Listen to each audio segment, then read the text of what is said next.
Son of a bitch. Alright, so I guess I have to repeat everything I just said because we didn't have any viewers and my mic wasn't on. Alright. Wonderful. Alright, so welcome back, Lelanders, to a new episode of Clone Evolution. Hopefully I'm not repeating everything and it did record something, but I don't think it did. Because obviously the meter wasn't going up, so yeah, I doubt it did. Right, so if anyone's wondering what's happened lately, it's like I was gone for quite a few days working on work projects, working on getting the podcast going, and had a big date night on Saturday. And everything was a complete disaster except for the work. Work went okay. It's like work, as long as I'm not working with employees I really don't get along well with, I love work, so work was not a bad issue. The only time work's been bad this year is when I had a guy that was a little bit stressful to work with. Nothing against him. I'm thinking it was just like two supervisors trying to do a job, right? Like supervisor arguing with supervisor. It just didn't work well. So I don't think it was anything personally with him. But anyways, yeah, so work went well, but the date night was a complete disaster. Won't get into any more details about that. We'll just put that behind us. No, it's not that bad of a disaster, but yeah, there won't be any more date nights coming up anytime soon. But anyways, yeah, let's get on to the podcast. What happened with that? As you can tell, I've been having a lot of technical issues. Remember how we did so many shows with guests? Like that one nice guy was calling in, helping me set up the show, getting the guests working for Skype, got them working for Discord, got all the audio settings, everything balanced perfectly. So what happened is I get the guests on the show, hit the live stream button, nothing worked. None of the sound worked, couldn't hear me, couldn't hear the guest, hearing duplicates of me. So we actually did, what was it, almost a half an hour of live trying to get the show working, and the viewers couldn't see any or hear anything. Or if they could, it was all fucked up. So yeah, it was a complete disaster. But luckily, I like plowed through it. I was like, hey, instead of throwing in the towel, I'm just going to keep trying to change all the settings on the fly until I find something that works. And we did. So like, I don't know, half hour through the show, all of a sudden you can actually hear people. So yeah, that was like my worst case scenario. I don't know if anyone's had like anxiety issues before, but normally when you go through anxiety, the only way you can get through it is if you keep fighting. As soon as you give in to the anxiety and just stay home and not try to push yourself, it just gets worse and worse and worse. I'm not offering medical advice, but it's just how it is for me. So I figured that's what even though the guest and everything on the show was going as a complete disaster, I didn't throw in the towel, just kept plowing through and eventually got it working. And then I did an edit where I took out all the parts where you couldn't hear us talking, and yeah, brought the show down about a half hour shorter, but at least people could hear us. Oh, and the other thing that was kind of a disaster with the show guest is I had hoped, it had been a few years since I spoke to him, that he would be okay with talking about the different aspects of the show topic. Like I know like certain show topics have like things that you can talk about, right? Like say Joe's having a guest on about medical information. He's going to talk about all the latest pandemic stuff that I'm not allowed to talk to on YouTube. So I find YouTube's laws very hypocritical. Like Joe Rogan's allowed to say the name of the virus over and over again. He's allowed to talk about the pandemics and all this, but we're not, right? So like, why am I being treated differently than Joe? It's like, I know that my audience is way smaller and stuff, but why does my channel get kicked off YouTube if I don't follow the rules? But Joe Rogan's show can break those same rules and he's allowed on YouTube. Doesn't make any sense. I'm not holding it against Joe. I would just like to see some equality from YouTube. Like, here, take away the restrictions. If you're going to give restrictions to one person and not the other, that's not right. It's like equality, right? So yeah, that was a disaster with the show. Not only did the show not work, but then the guest didn't want to talk about all the most important parts of the show topic. So I got all these slides ready together. I should have asked him in advance. I kind of just assumed that he would be okay with talking about it now, because the first show bombed because we really couldn't talk about any of the good parts. And I was like, hey man, like no one's going to tune into a show to talk about something or listen to a topic if you can't talk about the best parts of the fucking topic, right? So... oh yeah, and he kind of chickened out from actually coming on a video signal again, which I was hoping, like, normally when you do a podcast, if you get 2 video and 2 audio, it helps improve it. If it's just like some random voice and people can't put a face to it, they'll just turn the show off. So yeah, him not wanting to show his face and not wanting to talk about any of the actual show topics in detail, the show pretty much tanked. So yeah, that was a big waste of my time and I think his, but... hey, the show's in the archive. If anyone wants to check it out, give it a few likes. Maybe in the chat, you could be like, hey, why don't you actually talk about the entire topic instead of leaving all the best parts out? I know he was rightfully upset about talking about some of those topics because they're controversial, but hey, YouTube's got a controversial button that I can set in the ad revenue, so I can warn them that it's going to be controversial, and some people do actually talk about controversial stuff, so you kind of got to... if you want people to listen to you, really gotta, not to like say I'm the all know-it-all on how to get a good show rating, but really, if you're gonna shy away from showing your face and not even talking about all the good show topic elements, then yeah, can't really expect it to be the greatest show. But who knows, maybe he's just getting more accustomed to doing YouTube stuff and he'll do it in the future. I'll try to talk to him about it. Hey, maybe if he's listening to the show, he'll know some ideas of how I think we could improve the next time. Alright, let's do the battle. We got the last one for the clones. Oh yeah, and if people are wondering, I actually did change my team around a little bit, trying to beat the dungeon in the past few days, and it just failed badly. Not having any luck with the dungeons at all. Changed some of the pets, upgraded all their pet abilities. Didn't help for jack shit. I figured it wouldn't.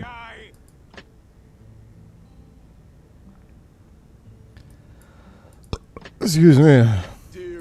So what else is new? What else is new? Hey buddy, looks like your defense system is full of loopholes. You know, it's supposed to be this guy. Where is he? Hermes is not in this list? Why isn't he? Oh yeah, because I linked him in DNA, that's why. No, I tried linking Hermes in Sea King's DNA because he's a red hero and see if it would improve it at all. It didn't. No, it's supposed to like boost speed or something. Didn't see any speed boost. If anything, everyone seems slower, so I don't understand some of these pet abilities. They say they do something, but when you equip it, it doesn't do jack shit, so I don't know. I probably just did something wrong on my end. Alright, so let's try getting this completed. Yeah, so it's nice to be back from the break. My YouTube channel actually hasn't been suffering that bad, even though I haven't been doing live shows. I notice most of my views are coming from older episodes. Like the how to get 3 gold clones is still one of the most popular videos I got. People are watching it all the time. Which I don't understand either. Like YouTube shows me this algorithm like page of how many minutes are being watched in real time on each video. And I see some videos are getting like hundreds of hits a night. So I go and check the view counter the next day and the views aren't going up. So I don't understand. How can people be watching hours and hours of it at night, but the views never go up on the counter? It's just not making any sense, but I don't know, maybe it's something to do with the YouTube algorithm. They have done that to my channel before, where I'll go and do a protest video, get 5,000 views, I'll wake up the next day and it's down to 10. So they're like wiping out the view counters on my channel. I don't know why, but I'm sure it's not just me. I'm sure other channels experience the same thing. If anyone can figure out why that's happening, maybe you could put it in the chat, enlighten us. It is a little bit frustrating because you're like, hey man, it's like I'm getting wicked views and all these watch time minutes, and then I look at my other metrics, and I guess the metrics don't really matter. I shouldn't focus too much on numbers, but yeah, I really just do the YouTube channel for fun, so I don't really even care what's happening with that. That's what I gotta try to remember. Alright, so I can't even remember how much I talked without the mic on. So I probably won't repeat too much, but just to apologize to the guild in case I was during the part where I couldn't speak. Yeah, I didn't make it into the playoff round in time because I was busy with work. I was literally like working till 8 o'clock that night. I'm like, fuck, I'm not going to make it back in time. And I don't carry my cell phone with me anywhere. That's one of the things that I learned early on in life, is you don't want to carry your cell phone around with you all the time. It ruins your life. People just become so addicted to checking messages and stuff. I like to get a break from it all. So that's why I find it funny how government rules are going to try to make it mandatory to carry your cell phone. It's like, I don't give a shit what they say. They want to throw me in jail for not carrying a cell phone around? Fuck, do it. Sons of bitches. I shouldn't be telling authorities to throw me in jail. I'm just kidding. Alright, so let's see. What do we got? Looks like we can boost up another one of the elements. Let's do fire. Everyone else sucks balls, not in a good way.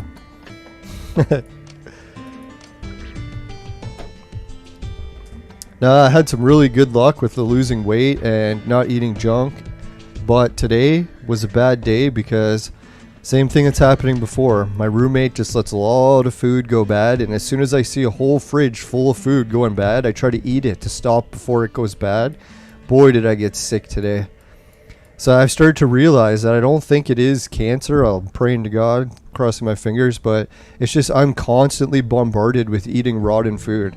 So if I'm eating rotten food all the time, yeah, no wonder is my fucking digestive system's fucked, right?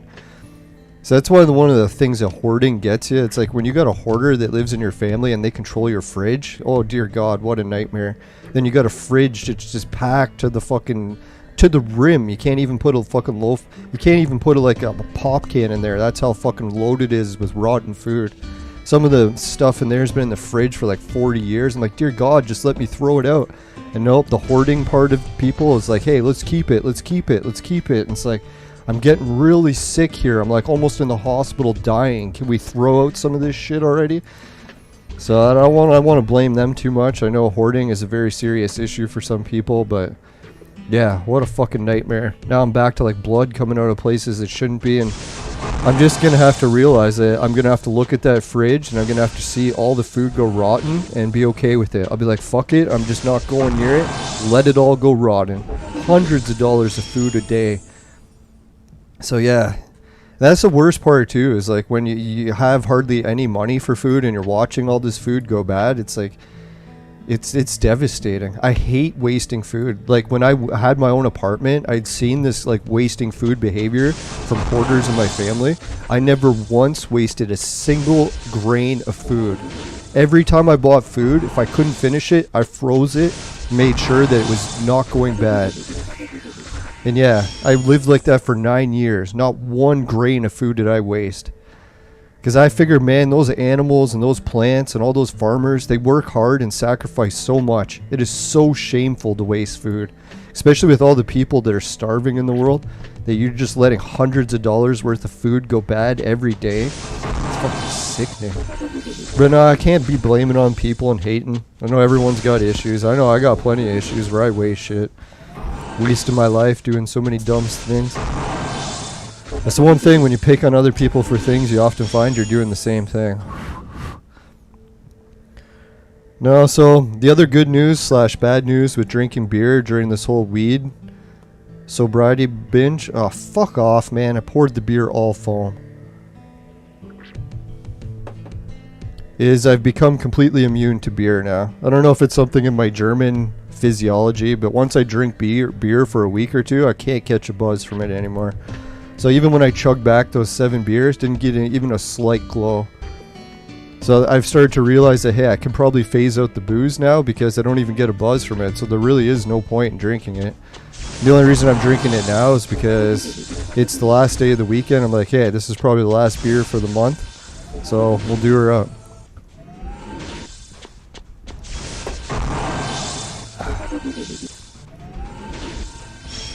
Now, I had a feeling that once I tuned out from doing clone evolution videos, it would be hard to get anyone back to watching the show live, so today might be the first show that we don't get any viewers tuning in. We'll see what happens. Now, as we were gone, we also had the September 11th 20th anniversary, and it kind of made me sick to my stomach as well, because, hey, we got our hands on a big chest. Woo! See? I'm not completely failing at that in life. Now we got 20 purple potions, some of that. That's good. Oh, let's see who we unlocked. Yeah, we unlocked someone who's jack shit useless. What a fucking surprise. Not. Anyways, let's go back and put it back on Peaceman. Let's go check how many Peaceman frags we've collected. Yeah, when I was chugging those 7 beers back, it was at September 11th. I was planning on doing this big September 11th show. And one of my friends, she ended up sharing some information about ancient mysteries, and I got carried away researching into it. Made some big breakthroughs and discoveries. So instead of doing a popular September 11th stream, I did some work on that. And you know how many people enjoyed it? 0. Not a single person liked it. So I spent the whole day, hours working on it, and no one liked it. So I kind of realized, like, a lot of my ancient research mystery stuff has reached the point where even myself, like, no one understands what the hell I'm talking about. I barely do as well. So really, there's almost no point in sharing it. Because I'm like, hey, what the hell am I sharing all this stuff for? Because I'm spending all day working on it. No one likes it, and it gets no likes, and it just goes into the archive. No one watches it. So why share it? So that's what I got to try to realize is, I gotta stop getting carried away with this stupid fucking esoteric nonsense and get back into topics that people actually are interested about. Because, yeah, if I'm doing all this stuff to share with people and no one watches it, well, then it's like, hey, why am I spending time creating that material when I could be creating other material that people will actually enjoy? So, yeah, that's kind of the focus I'm at now. And not to say that I won't do any more ancient mystery research stuff, but I don't know, it's reached the point where I really shouldn't even be sharing it. I'm not helping anyone. I'm not helping myself, and it's just a fucking disaster all around. So, joy. It's like my life in general. Alright, so let's consume some heroes. I think we already did, so this is all pointless, but hey. Now I've started to realize, like, parts of Clone Evolution, when I'm taking breaks from it, I think Suki and all the other players are right. I'm actually way better off when I don't get too carried away playing it non-stop.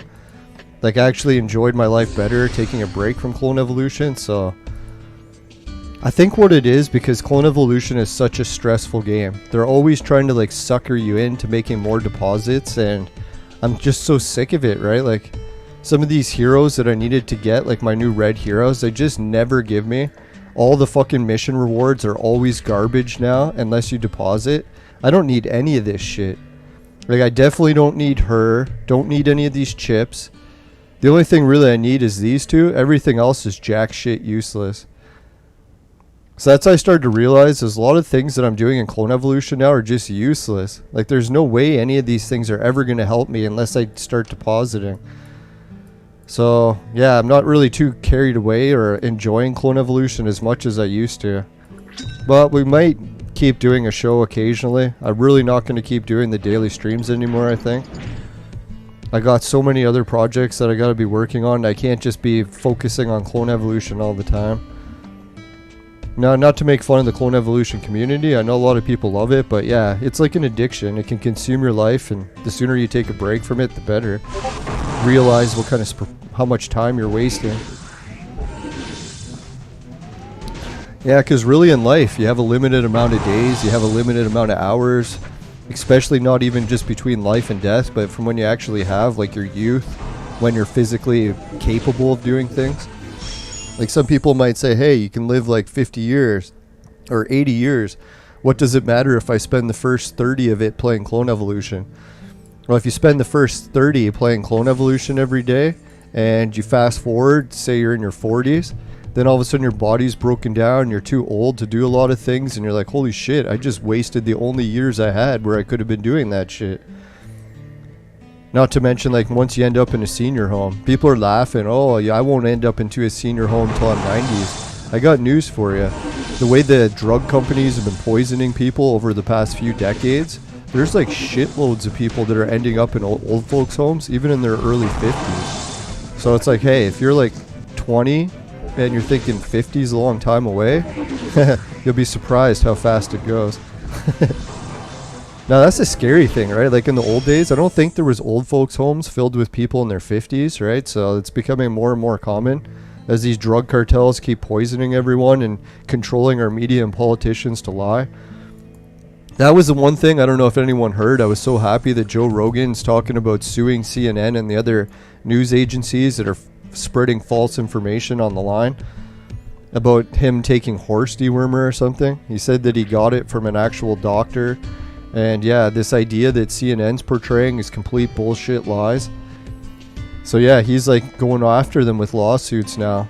And other people, well, he threatened it. I don't know if he actually is going to do it, but no, I think it's about time, because like really these Facebook algorithms and YouTube and everything keeps talking about spreading misinformation. Meanwhile, that's all they do. So it's like, we need some equality back in our lives where if one person has to follow the law, so does everyone else, right? So you can't just have one person breaking all the laws getting away with it. Yeah, I was going to talk about the September 11th stuff a little bit. I was thinking that maybe it was a good idea that I didn't do that episode for my channel, because if I did, it might have got the channel banned. I don't think September 11th is on the list of stuff we're not allowed to talk about yet. But I'm pretty sure it's going to be, especially with a lot of the documents that got leaked. You know how it's like they covered up the entire investigation for September 11th back when it happened, and they said they were going to release the documents like decades later. Well, it's been 2 decades later and they started to release some of it, and guess what it said? Turned out high members of the government officials like FBI, CIA, all these guys, they were working very closely with all the Saudi Arabia attackers that did the September 11th attacks. So it's basically the whole Fauci situation again, where you've got government officials funding money to the enemy for them to attack us so that they could profit from it. So yeah, that's some of the information that got leaked out on September 11th. The entire US government was complicit, even funding the attackers. So that's pretty fucked up. I can't believe that isn't all over the mainstream news now that that's been made officially leaked. So yeah, that's pretty fucked up. We're in a situation where literally the people that are in charge are helping the enemy attack us and then profiting from it. And then we see the same thing happening with Fauci again. That's actually Joe Rogan just had 2 doctors on his show, or actually not doctors, not medical experts, some type of experts, can't remember. Weinstein guy, you might have heard of him. Not the other Weinsteins. I know that name's kind of gotten a bad rep lately, but anyways, yeah, so they came on the show and they were saying, yeah, like, what is going on in this country where we got Fauci, who is the one funding and creating the virus, and then he's the one who's also in charge of, like, everything to stop the virus? Just doesn't make any sense. You don't put the person in charge of stopping it that created it, right? Huge conflict of interest. So I know some people will be like, oh, Fauci didn't create it. It's like, well, they've already proved that he gave the money for the gain of function research and it leaked out of the lab. So I don't know what more proof do you want, right? So I don't know if they're ever going to find like the exact second it happened and like make a documentary about it, but I don't think there's any real debate about it anymore. Yeah, and then Fauci's been in power for decades, and they even showed like that position, you should never have it for more than 4 years because you'll be corrupt as fuck after that. There's just so much money flowing through from drug companies, and the fucker's been in charge for decades, back to the Reagan era. So when you look at the most corrupt person in government right now, it's Fauci. So I don't know, some people are like, oh, that's defamation or libel or whatever. Well, fuck, take me to court. I'll take him, I'll fucking hire a lawyer with Rebel Media and we'll fight the fucker, right? I don't think it is because it's true. And it's like, oh, you can't spread lies. Well, it's not lies, it's fucking true, right? Sons of bitches. Well, if anyone's wondering what's happening in Canada this week, yeah, it's been happening a lot in the US, where they keep firing all the nurses and doctors for not taking this that we're not allowed to talk about, but Joe Rogan is. And a lot of these nurses and doctors have started to say, fuck this shit, we're going to protest in front of the hospitals, right? So what happens, the politicians, they go on the news and they're like, these damn fuckers, well, they don't swear, but they're like, these damn lunatics, these like far-right extremist racists, they're outside protesting in front of the hospitals. Don't they know that there's healthcare workers that are doing their best? And then it's like, did you even check who's the person protesting? It's the goddamn nurses and doctors.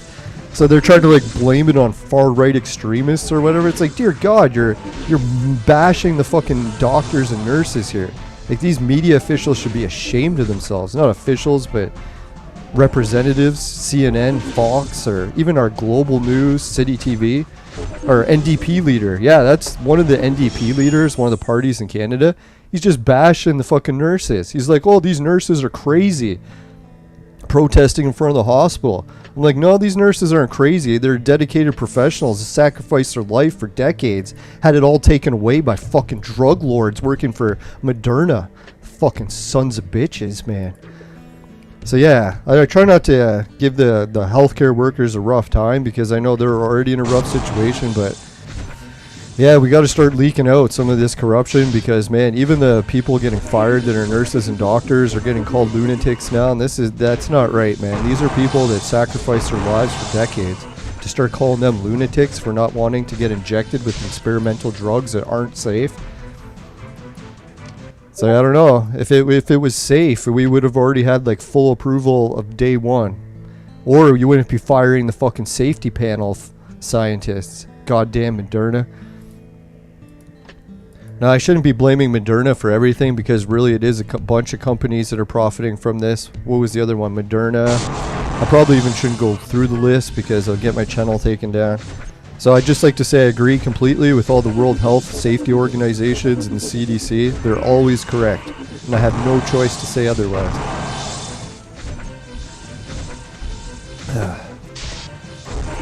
That's why it kind of got me a little bit pissed with the last guest, is I've already experienced so much censorship, like up to my neck with stuff I'm not allowed to say. As soon as I got like a new show topic, I'm like, hey, we can talk about something new.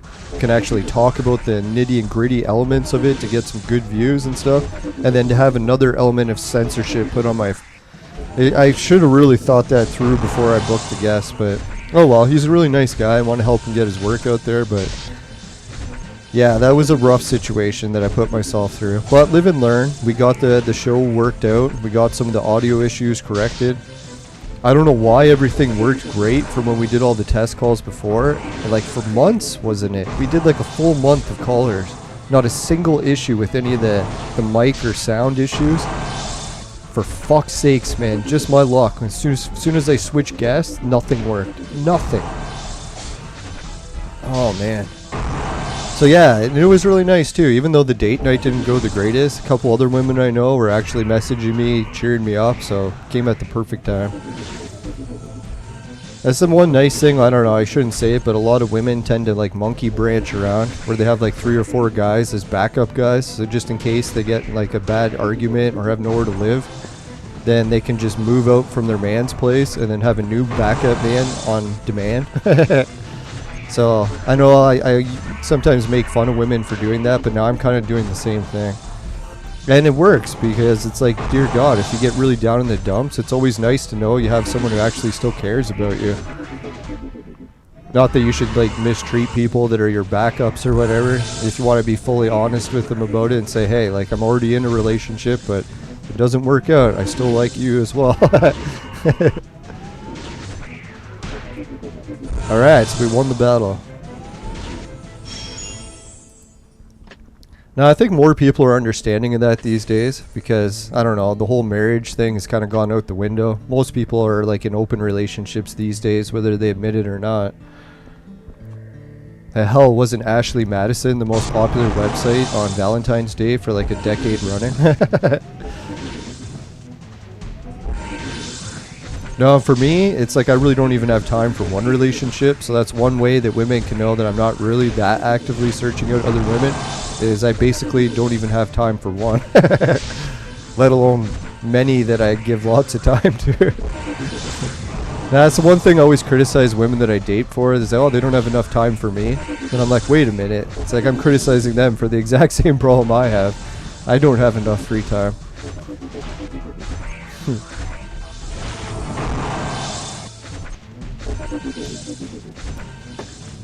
Now, I think some people might be tuning in for Clone Evolution soon, so hopefully we'll get some more viewers and chat to talk to people. So that's one of the things when I did that recent Earthquake show. What a rush that one was, because I had a whole bunch of new viewers that tuned in, new subscribers, a lot of people in the chat that I'd never talked to before. So it was very exciting. So that's one of the reasons I realized that I got to keep expanding my YouTube channel, not focus too much on just one game. Because when I do that, then yeah, my expansion, my horizons just don't expand. So, holy fuck, man. How did we die to that team? Like, look at that team. Monk. Wind of Fury. Dear God, what a garbage team did I lose to. Alright, let's try hitting them with some stronger attacks. I think I know what the problem is. When I switched up Sea King, his new fucking hero linked is just garbage, so I gotta change that right now, because he's not poisoning anyone anymore, and that speed increase did jack shit. So yeah, sorry, who is it, Hermes? You're coming out of here, you bitch.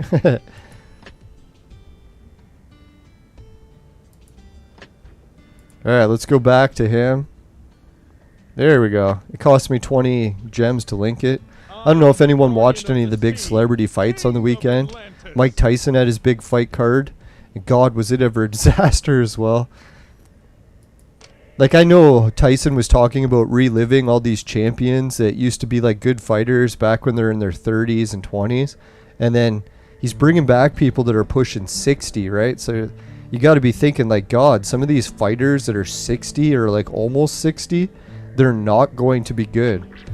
I know Mike Tyson could be the exception, where his body just hasn't gave out yet because he really didn't fight that much. So he didn't really take as many beatings as some of these other fighters did before they retired. So he can bounce back, and he's not really 60 yet either. So, but some of these other old fighters, they looked horrible. Like, I know Roy Jones Jr., he looked at least somewhat respectable because he had just had a fight a couple years ago, so he wasn't actually laid off for that long. But yeah, the other ones, like, who was it? Holyfield? Holyfield used to be one of the best fighters for decades, but he came back, and even people were concerned, like, man, this guy can barely walk. What the fuck is he doing going to fight in the ring? He looks like he's in good shape, but his balance was shot. Like, when he started to walk around in the ring, he was, like, falling. He couldn't even walk. So I was like, how the hell is he going to fight if he can't even walk without falling? So yeah, who is it? Vitor Belfort, if you haven't seen it. He came in and just pummeled Holyfield because Holyfield couldn't even walk. He was like, he tried to move. He was falling all over the place. He even stumbled through the ropes. I was like, oh, God. Yeah, thankfully the ref stopped it. He must have seen like something wasn't right. He's like, what the fuck's going on, man? This guy can't even move properly. So he just waved the fight off right away before he even got punched. So I was like, oh, thank God. I was worried that Holyfield was going to get creamed and like end up in the hospital, but no, thank God. Like, the ref is just like, fuck this shit. He waved off the fight like a few seconds into it. And that kind of made the whole card stupid because it was like, man, your main event was like mental. The guy couldn't even walk. It's like, why were you putting in someone that can't even walk to try to entertain people fighting? Didn't make any sense, but... Alright, so that switch of DNA did seem to help dramatically. We almost won that round. So let's try switching this. Alright, let's try that. Now, the other fights, what was the other ones? I can't even remember the other. Oh yeah, Anderson Silva. He came in and just pummeled, who is it, Tito Ortiz. It was funny because Tito actually looked like he was going to win. He was chasing Anderson Silva. He looked like he staggered him with like a little jab. So I was like, oh shit, Anderson might actually get knocked out by Tito. So then Anderson like just crumpled up in a ball in the corner, started bobbing and weaving. And then Tito Ortiz got carried away thinking he was winning and just put his guard down while he was swinging. And then Anderson Silva just fucking cracked him with one good shot. Boom, out like a light. So Tito Ortiz has got one of the biggest glass jaws around. If anyone's got problems with him bullying you around, that bully's career is pretty much finished. Like, the only reason he lost to Chuck Liddell in that last match was the same thing. Chuck Liddell couldn't fucking move anymore either. He was like Holyfield. He's like crippled in there trying to fight. So yeah, it's like, yeah, Tito Ortiz, same thing. It wasn't really much of a beating that Anderson Silva had to give him because the ref just waved it off right quick. Well, even Tito Ortiz, like, one little punch was enough for him to crumple down to the ground like a baby. So I was like, oh yeah, that's the classic Tito I know.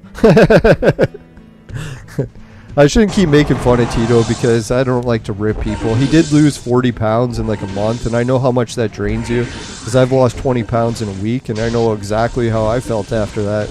I was probably even weaker than Tito. So maybe Anderson Silva should have been more manly and said, hey Tito, you don't really have to lose that 40 pounds. Let's just fight at our regular weights so that you don't have to weaken yourself to the point where I can knock you out with one jab. I know Tito Ortiz, a lot of people give him a hard time about dating or marrying porn stars, and I don't really have anything against that either. It's like, I know there's a lot of women these days that go into the porn industry, especially with OnlyFans being so popular and stuff, so I don't hold it against them. It's not like it's anything that weird. Maybe if it was like the 1950s or something, we could go, oh man, Tito, you're dating a porn star. What are you, a freak? No, I don't think he's married to a porn star anymore. I'm pretty sure they got divorced. Wonder why. No, for me, it would be okay until I had to watch the videos. I'd be like, oh man, if I had to watch someone else, oh, that would just piss me off royally. I know I try not to be too jealous, and yeah, I'm not going to get violently jealous, but I definitely wouldn't want to be sitting there watching videos. Especially those kind. Your wife in action.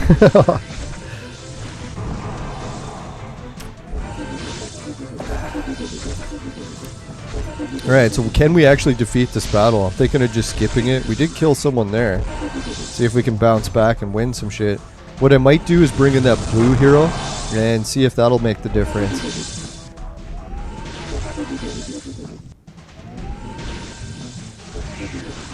Oh, fuck's sakes, man. Goddamn team. So useless. Alright, so this girl looks like she almost died, so we'll move her over there. Oh no, he killed Bifel. Alright, so that was a good spot to have him. Let's try moving that. Oh, I should have changed it to fire. Yeah, so that was the thinking. Did I cover all the topics well since I was gone? Oh, the September 11th ones. No, I never finished that one. So I don't know, like I was sharing some of the previews. I was supposed to have a guest on the show doing a September 11th show about ley lines and stuff. Never got the show working in time because, yeah, I freaked out. I did that other recording with that other guest and it bombed. So I was kind of glad that I did that before I started getting new guests on the show. It's not a good look when you get a new guest on the show and your show sucks because you can't get it working. So yeah, hopefully we got enough working that we'll be able to do a late September 11th show. But I don't know if anyone's heard about this. If you take a straight line, like what they call ley lines, which is actually what my name is named after, Leyland. But actually I find it weird, eh? It's like my name is basically what I ended up researching as I got older. Dumb. But yeah, so what happened is he realized, and I kind of realized, that one of the ley lines goes from Stonehenge to Mexico City. So that's a neat ley line. But if you look at the September 11th attacks, oddly enough, each one of them occurred on that ley line. Like the Boston airport, you can take a straight line, draw it from Stonehenge to Mexico City. It goes through the airport where the planes were kidnapped, or hijacked, kidnapped. So it goes through that, and next spot it goes through, I'm trying to think so I don't say it in the wrong order. I think it goes Boston Airport, then it went the World Trade Center buildings, and then it went the Pentagon, all in a straight line. So I was like, isn't that really weird? It's a line of sacrifice or sacrificial importance. So I was thinking, wow, it's like the ley line of sacrifice is where all of the attacks for the September 11th took place. Other than that one plane that crashed in the field, I forget what that one was, but it never actually made it to its destination, so we really don't know what part of the puzzle that was supposed to fulfill. I'll have to go back into it and look. I'll ask the guest, he'll probably know. Like maybe there was a whole nother part to do with the ley line grid that it was going to attack, but it just didn't make it there. Yeah, and the other thing I realized with September 11th, I started talking to some of my friends that live in other countries. And even the older ones, like my age, had never heard of September 11th. They didn't know about the attacks. They didn't know that it was anything important in American history. So that whole idea that we'll never forget September 11th, that's total bullshit, man. Most people have forgot it. I meet people all the time that have never even heard of it. It's like, that's pretty fucked up, man. It just goes to show you, if you forget history, you're doomed to repeat it. And it's happening already, 20 years later.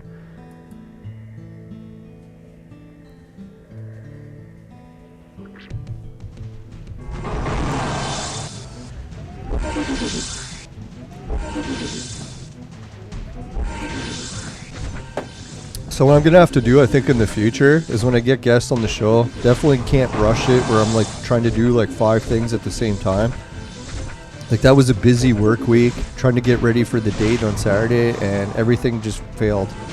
That's what happens. Like I know I make fun of Tommy Tellerico sometimes because I see him do that, where he takes on projects like Electric Playground, takes on Video Games Live, and he takes on like veganism, activism things, and everything just sort of tanks.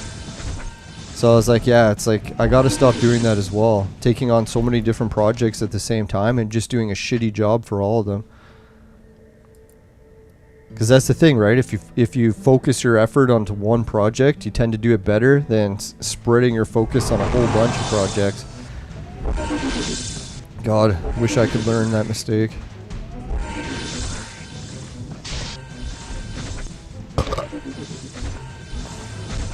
God, man, Tengu, why didn't you kill anyone? There we go. There we go. We got 2 of them dead. This might be enough to win this battle. Oh, fucking monk. Just when I said that, he dies. Idiot.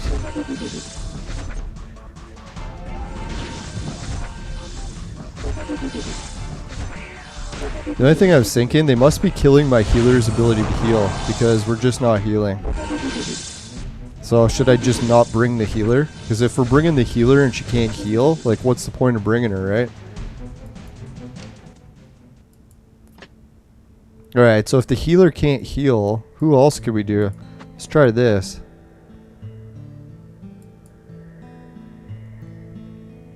So I was thinking, man, if we're not even going to be able to heal, what's the fucking point of bringing a healer?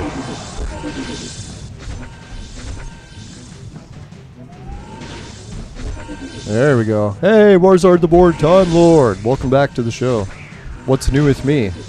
We're 12 days into quitting weed, so I haven't used the vaporizer since, what was it? What's before September? August. Yeah, so at least my voice has cleared up a bit. My teeth and mouth problems definitely cleared up quite a bit. Hasn't been a complete walk in the park because, holy fuck, man. God damn it, man. Everyone's dead again. Stupid piece of shit.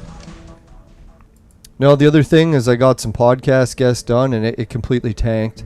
Had a big date on Saturday. It completely tanked. What else has been tanking? No, work went well, so I have to admit it's not all bad. My disc golf tanked. My fun biking is tanked. Yeah, it's the one thing people expect when you quit weed for everything just to be peachy, but I find a lot of cases when I quit weed, it's very much a balance. Like, some stuff improves, but a lot of stuff goes into the shitter. So it's like everything I used to be having fun doing, like biking and playing disc golf, can't do it because my body aches so much from fucking no weed that now I'm not enjoying biking. Now I'm not enjoying playing disc golf. Now I'm like sitting around doing nothing again a lot. So it's like, holy shit, man. I really do got to start vaporizing weed again if I want to become active again. Not that it's like a crutch and I need it, but I think it actually almost is like that. God, I don't want to play this match anymore. I'm so fucking sick of it. Let's just try the skip trick. If it works, it works. If it doesn't, it doesn't. Now let's try bringing a different healer with a little bit extra attack punch. See if that'll do it. No, I'm still trying to get the travel vlog video edited. I know I almost finished it. Then I got swamped with work, dates, and other shows, so then it got pushed to the back burner again. And it's stupid because that's actually the project I think that has the most potential. So I really got to stop pushing it to the back burner and move other stuff.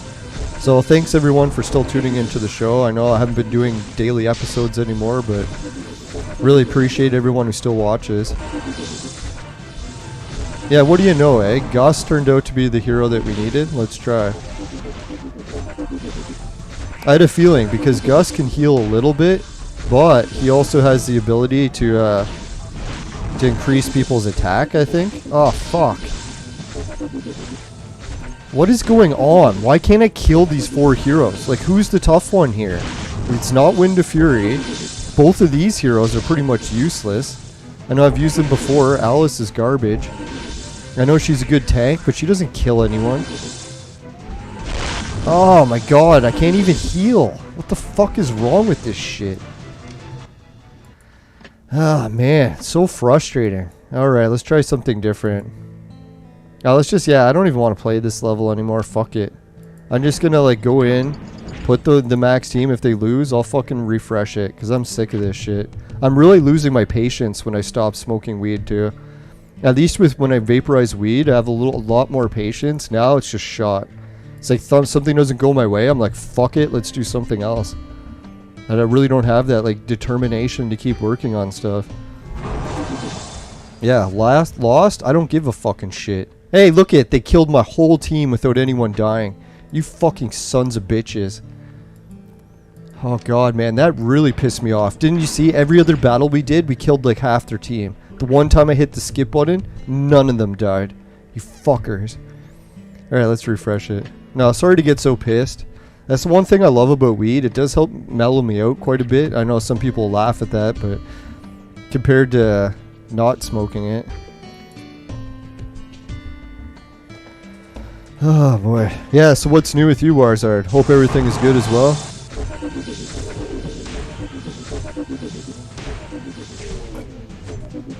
If anyone's wondering the Intellivision Amico news, oh dear god, man, is that really turning into a shit show? Like, I'm pretty sure the console is at the point now where it has no release date. The system cost over $800 just to manufacture it. So they're looking at, like, how can you sell it for, like, less than $800? And I'm pretty sure a lot of people don't want to pay $800 for an Intellivision Amico. So I don't know what's going to happen to all the backers, like all the people that put deposits. They were told a certain price, and now that price has drastically changed. So I don't know, did they just get their deposits back, or are they suckered into actually buying this thing now for $800? I don't know, Tommy might have just been joking that it like exaggerating that it's $800 now, but I would not be surprised because shipping and all the parts just in general has gone up. So parts you used to be able to get for dirt cheap cost 10 times more now. So yeah. The Intellivision Amico is basically like the Homer Simpson car, where Homer Simpson just designed a crazy ass car. Yeah. Warzard says not much. Amico is a shit show. You know what's the funniest part? When Amico was first announced, like even like I think Pat and Ian were talking about it. You know how there's been so many delays for the Amico, like we're on 3 delays or whatever?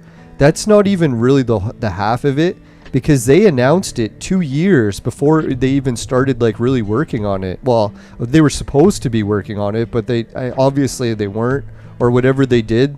Maybe that guy was just combing his mustache for fucking 2 years. I don't know what it was, but I know I shouldn't make fun of that mustache guy, but I noticed when I watched him in the video, even when they made the promotional video, they caught him sitting at a desk doing nothing. And they actually put that in the video. So it's like, here you got one of the main employees who's just like getting a paycheck, sitting there at the Intellivision office doing jack shit. He was pretending to work. And that even made it into the fucking promotional video. So I was like, dear God, how much is he fucking the dog when he's like, or shouldn't say that, how much is he screwing around? Sorry. I mean a figure of speech, not actually what I said. But yeah, so how much of this is he actually doing when people are not watching him? When he's not being filmed for the trailer? Like, I don't know what he was in charge of, but whatever he was in charge of, he bombed. So he should have been fired off the project right away. So I don't know why Tommy keeps that mustache guy around. He's a disaster to the company. Not that I know him personally or anything, I'm just going by what I've seen in the trailers. Like, they caught him pretending to work in the trailer. No, and I think Tommy, he's at the same point too, where he's got the veganism thing going, and veganism is like a death sentence for most people. I don't know, some people like the idea that veganism will improve your health. I think it does for like short term, maybe. But when it comes to long term, it fucks with you really hardcore. So yeah, Tommy's got the whole veganism thing on his plate, so I'm pretty sure like his day-to-day activities is just trying to survive, right? Because he's restricted all of the nutrients that keep his brain functioning properly. I know all about that. When it comes to brains not functioning properly, that's my expertise.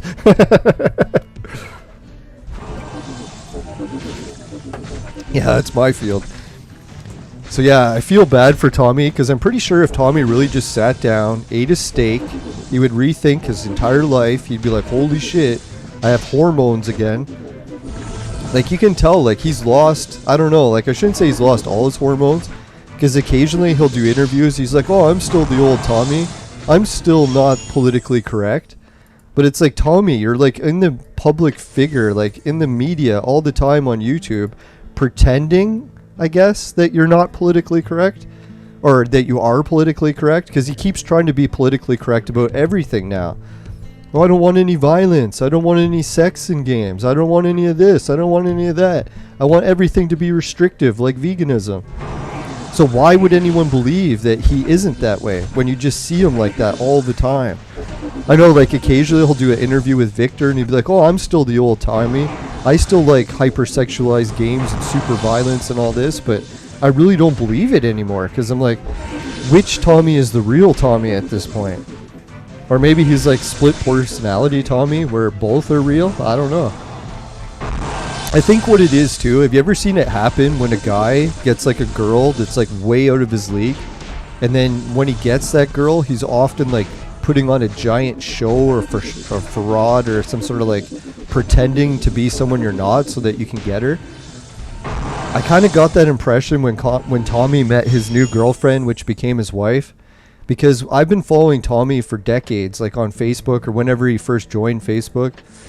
And I used to watch him, how he would like publicize like everything that he was doing. His life was great.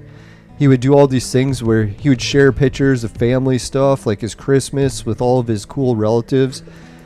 Like, he's got all these cool relatives in the music industry, like Steven Tyler and all these other people that are like really wild celebrities. So it's like getting to see like behind the scenes of all that stuff was amazing.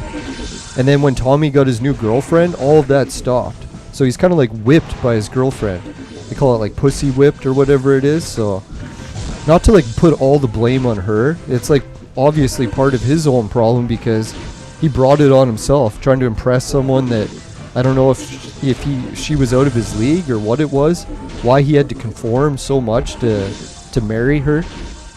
It's not just Tommy. I see it happen to a lot of my friends. Like, you know, you have a friend that's like a real wild party animal, and then all of a sudden he gets married and his whole life changes dramatically, and he's just really not the same person he used to be because he has to pretend to be someone else or lose his entire relationship. So I don't know, like, man, like, not to pick on Tommy and the Intellivision Amico the whole episode, but dear God. I'm probably going to do an episode about that. I've been holding back because I don't like to make fun of vegans that much because I know I've lost a lot of friends and family that are vegans, and I don't know, for me, I watched it destroy so many people's lives and just my family alone that I look at veganism as one of the most dangerous cults in the world. Like, really, if I had to like put like all those like crazy cults like Waco or whatever, I would put veganism right at the top, like way ahead of Scientology even. I even heard there was a Freely, the big banana girl. She used to preach to people that she could survive on eating just bananas, but I'm pretty sure that whole diet destroyed her life as well, and she's gone back to at least eating animal products sometimes. I shouldn't be saying that because I don't know for sure, but that's just what I've heard in the community. And yeah, and veganism works for some people. I swear to God, I don't know if these people are just pretending so that they can get YouTube likes or whatever, and they're not actually vegans, but for some people, rare instances, it does seem to be okay. But I'm one to talk about veganism, and it's come back to bite me a lot, making fun of like plants, because when I got food poisoning really bad, it was rice that saved me. So rice is really one of those plants that I shouldn't be making fun of. Goddamn plant saved my life, and I'm still making fun of it. But I really just don't think you would want to try to survive on a diet of just rice, right? Definitely add in some sort of animal products so you get some actual nutrition from it.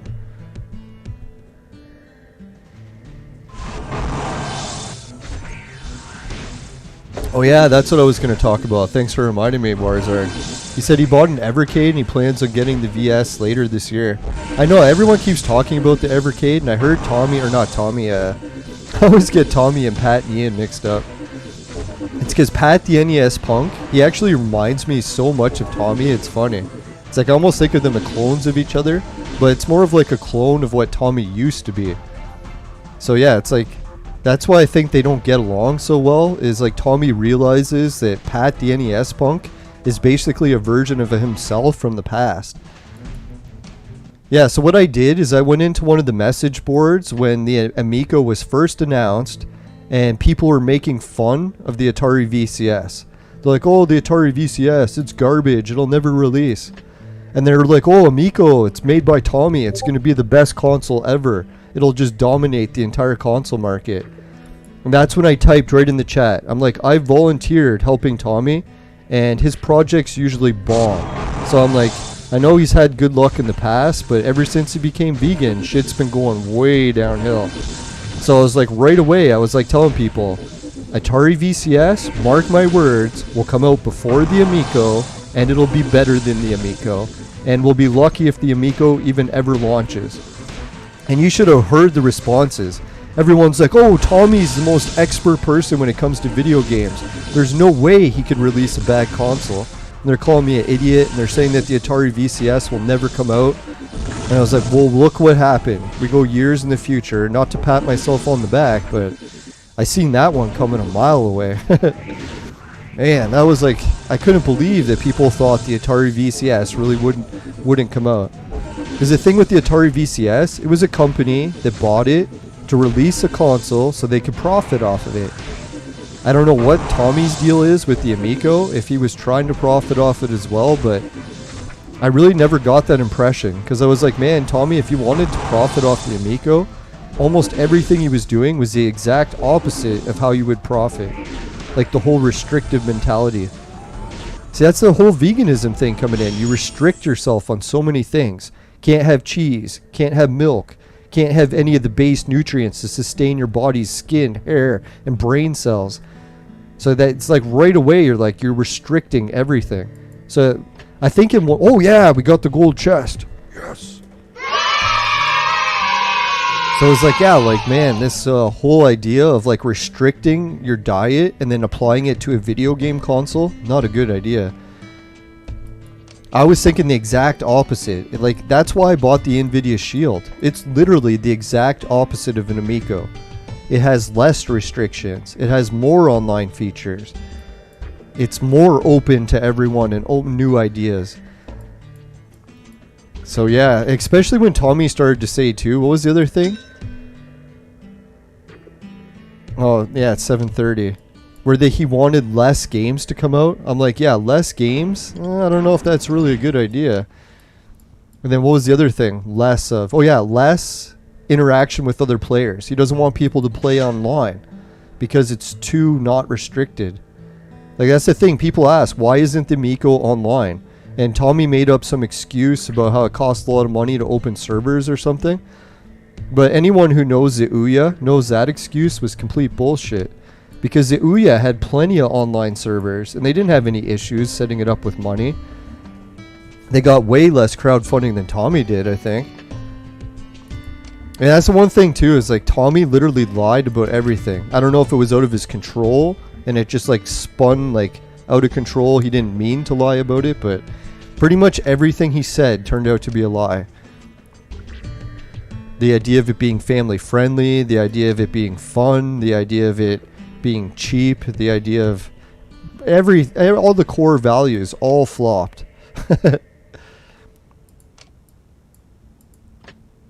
Alright, so what are we going to try to do here? I guess I'll go with the arena. If anyone needs help in the arena, just let me know. Probably should finish some of these battles quick. Yeah, the first misstep was that bedpan idea. Yeah, that was a bad one. Actually, Pat and Ian had a caller calling the show today, and he was basically took the words out of my mouth from the Nintendo Switch. If anyone hasn't heard the news about Nintendo, yeah, let's switch gears and try to steer away from the Amico a bit. I don't know if anyone heard. Like, this is another argument I started to get into people about video games. I'm like, you know, Nintendo was on the verge of bankruptcy just before they launched the Switch. And the Switch was like the saving grace of Nintendo. If it failed, there would be no Nintendo today. Because why? Because they released the Nintendo Wii U and it bombed. So they were already on the verge of bankruptcy. And people are like, oh, Nintendo's got money. They've got money. Did you actually look at what happened to Nintendo's money after the Wii U bombed? They were losing like 20% of the company's revenue, like money, per month. So they were only a few months away from bankruptcy. And there was even a lot of articles that came out saying, can Nintendo Switch save Nintendo? Because if it bombed, they were fucked. So a lot of people have been asking, like, what the fuck was how the hell? Oh yeah, that was the caller that called in for Pat and Ian show. He was like, man, Nintendo Switch has a lot of features about it that suck really bad. The main thing is the Joy-Cons. He's like, who bought a Nintendo Switch and likes the Joy-Cons? Like, maybe there's some kids out there that might like it, but any adult that plays games realizes the Nintendo Switch controllers suck really bad. Like, so much so it has drift issues, doesn't have proper D-pads, you have to use buttons for D-pads and shit. So yeah, there's like some serious issues with the Nintendo Switch, and the caller's like, why doesn't Nintendo just release a home console edition? Like, take off the Joy-Cons and just have the console come with a cord and no screen. So it's like a home console. You buy it, put it on your coffee table or your entertainment unit, hook it up to your TV, and there's no screen on it. It's just a home console. and then you don't need to put the Joy-Cons. You could just launch it with like the normal Pro controller, so people don't actually have to use those stupid Joy-Cons. So Nintendo keeps fighting that idea for some reason. Pat and Ian are trying to figure out why. And I was like, a lot of cases they were saying it's Nintendo is so stubborn that even if they have a bad idea, they'll stick to it just for principle's sake. They'd be like, if they actually released a home console version of the Switch, people would stop buying the portable version. And then they'd have to admit that the portable version was a disaster, right? But I know a lot of people actually did buy the portable version because they don't have access to a TV, which I thought that was very interesting.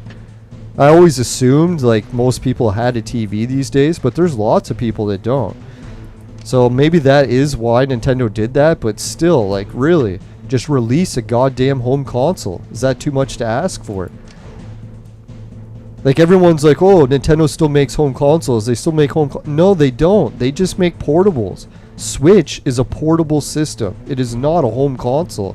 I know it's got a dock and all, but that's just a dock. There's nothing in it. It's like a shell, right?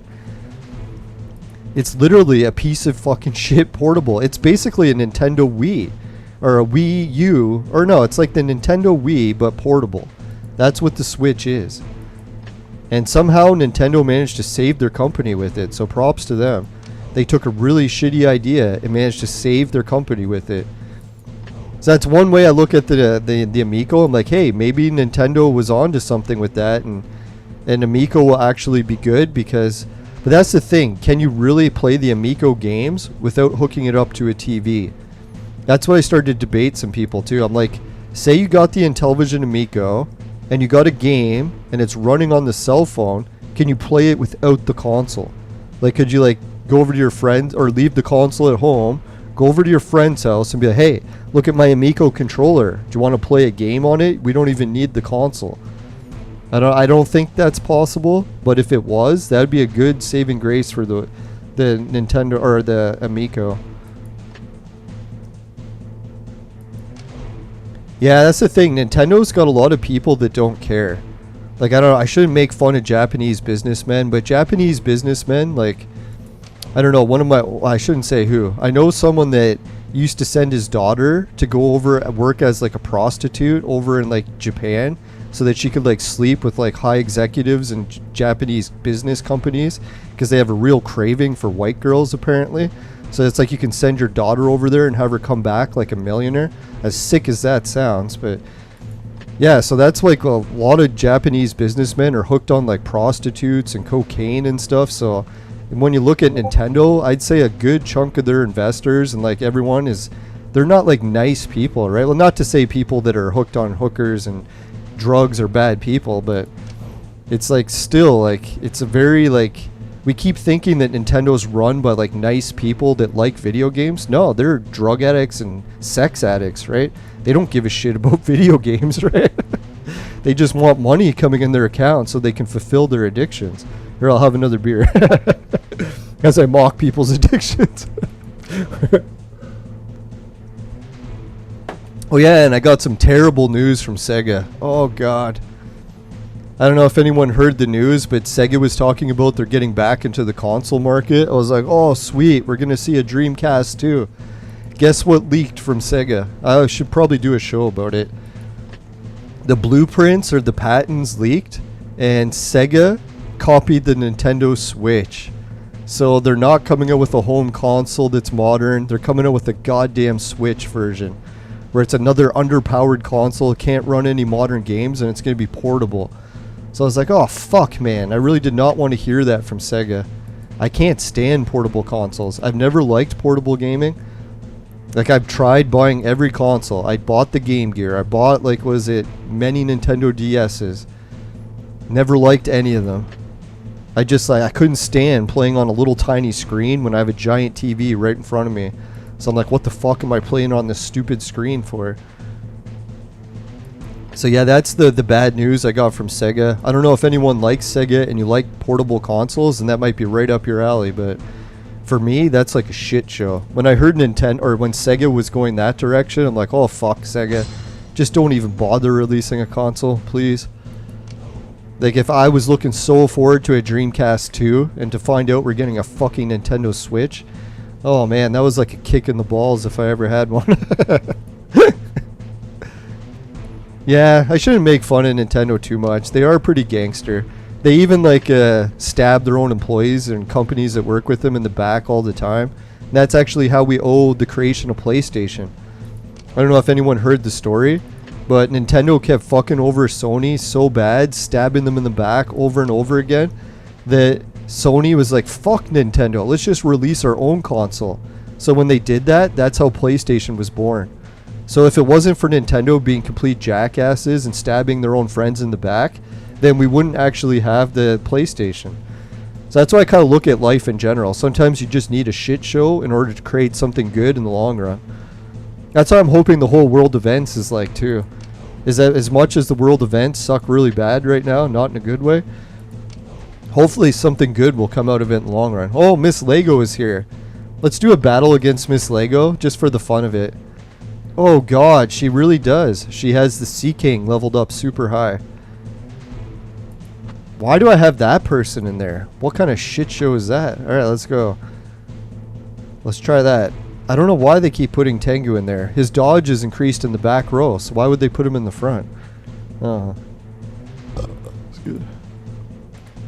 Alright, let's try Duplo Lego. See how badly we lose. Good luck, Miss Lego. No, she's one of the people that gives me a pink flower every day, so I really appreciate it. Or no, the red flower, I think.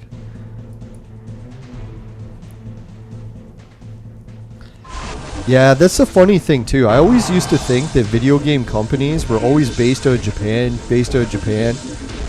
and like all the other companies connected to them were actually connected. But then after finding out about the gaming situation in Brazil, I don't know if anyone's heard what happened in Brazil, but they had this really weird like laws in Brazil where companies can't just import stuff. So anything that's being sold in Brazil has to be made in Brazil. So obviously the population of Brazil is so big that Nintendo and Sega and all these other companies, they wanted to get their foot in the door into Brazil. But the only way they could is if they actually sold the rights to Brazil so that they could make it themselves there. And then they didn't need Sega anymore. I don't know if they did it with Nintendo or if it was just Sega. So there's actually a company of like Sega of Brazil that's like completely separate from Sega of wherever else, Japan or... So yeah, they can just keep making Genesis. They can just keep making these other controllers fit other systems. They can take all the merchandise from Sega and remodel it any way they want because they actually own the rights to make their own consoles. So that's what I was thinking, like Japan, sure they do dominate that part of the world, but there is other parts of the world that just said fuck it to Japan and went their own way, even though they have Sega. So yeah, so props to them. It's like I was gonna try skipping it, but man. Yeah, Duplo Lego, how is she killing us? Is it just Sea King? Sea King's that powerful? Like, who's the one that's killing us here? Hey, Wick News 8100, Capcom was big. Yeah, I don't know if Capcom has like their own division in Brazil as well. But yeah, I love Capcom. They're the ones that make the Street Fighter games, isn't it? I think, did they also make Mega Man? Could be wrong about that. Now, I used to be a Street Fighter fanatic, where I would just like play at the arcades against all the gang members and risk getting killed by the gangs just to like taunt them by beating them in Street Fighter. I shouldn't say taunt them. Every time I beat a gang member at the arcades downtown, I always had to be like, good game, man, good game. Because like you didn't want to taunt them. You had a whole bunch of guys with like knives in their pockets standing behind you and they were pissed as hell. That's why I think people don't get the full arcade experience when they play online.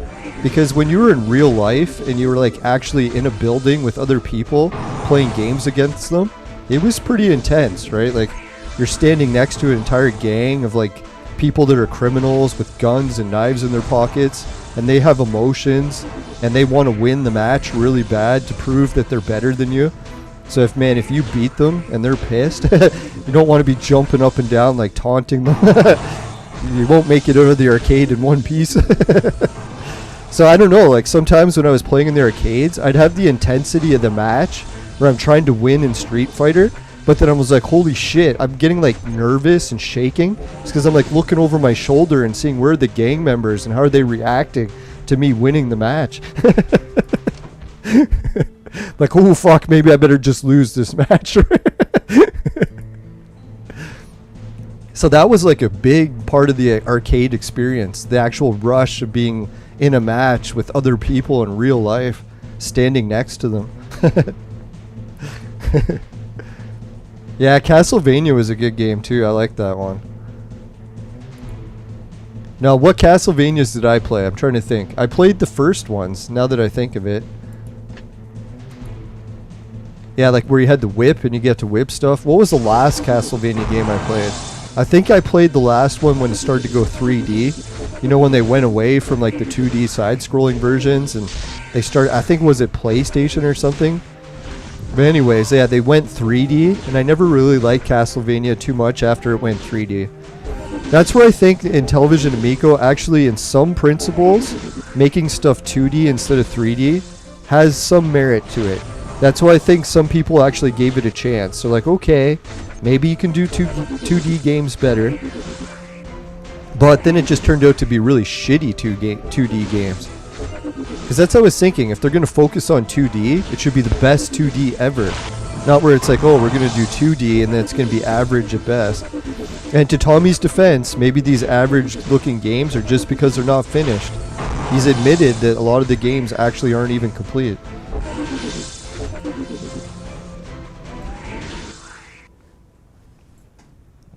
No, my city still has the occasional arcade, but it's usually not like privately owned arcades anymore, like just some guy that owns an arcade. But it's like giant chains, like Boston Pizza. Boston Pizza has an arcade. But Boston Pizza arcades are filled with little kids. So normally when it came to arcades that I liked, it was like ones that had liquor licenses and stuff, so you could actually buy booze and drink while you played the arcades. Those were my kind of arcades. I wasn't really a big fan of going into a building that's just filled with kids and stuff. Fucking screaming kids is enough to give me a headache. That's one thing I'm really happy that I didn't have kids, is I probably wouldn't have been the greatest around loud noise, especially with my concussion syndrome.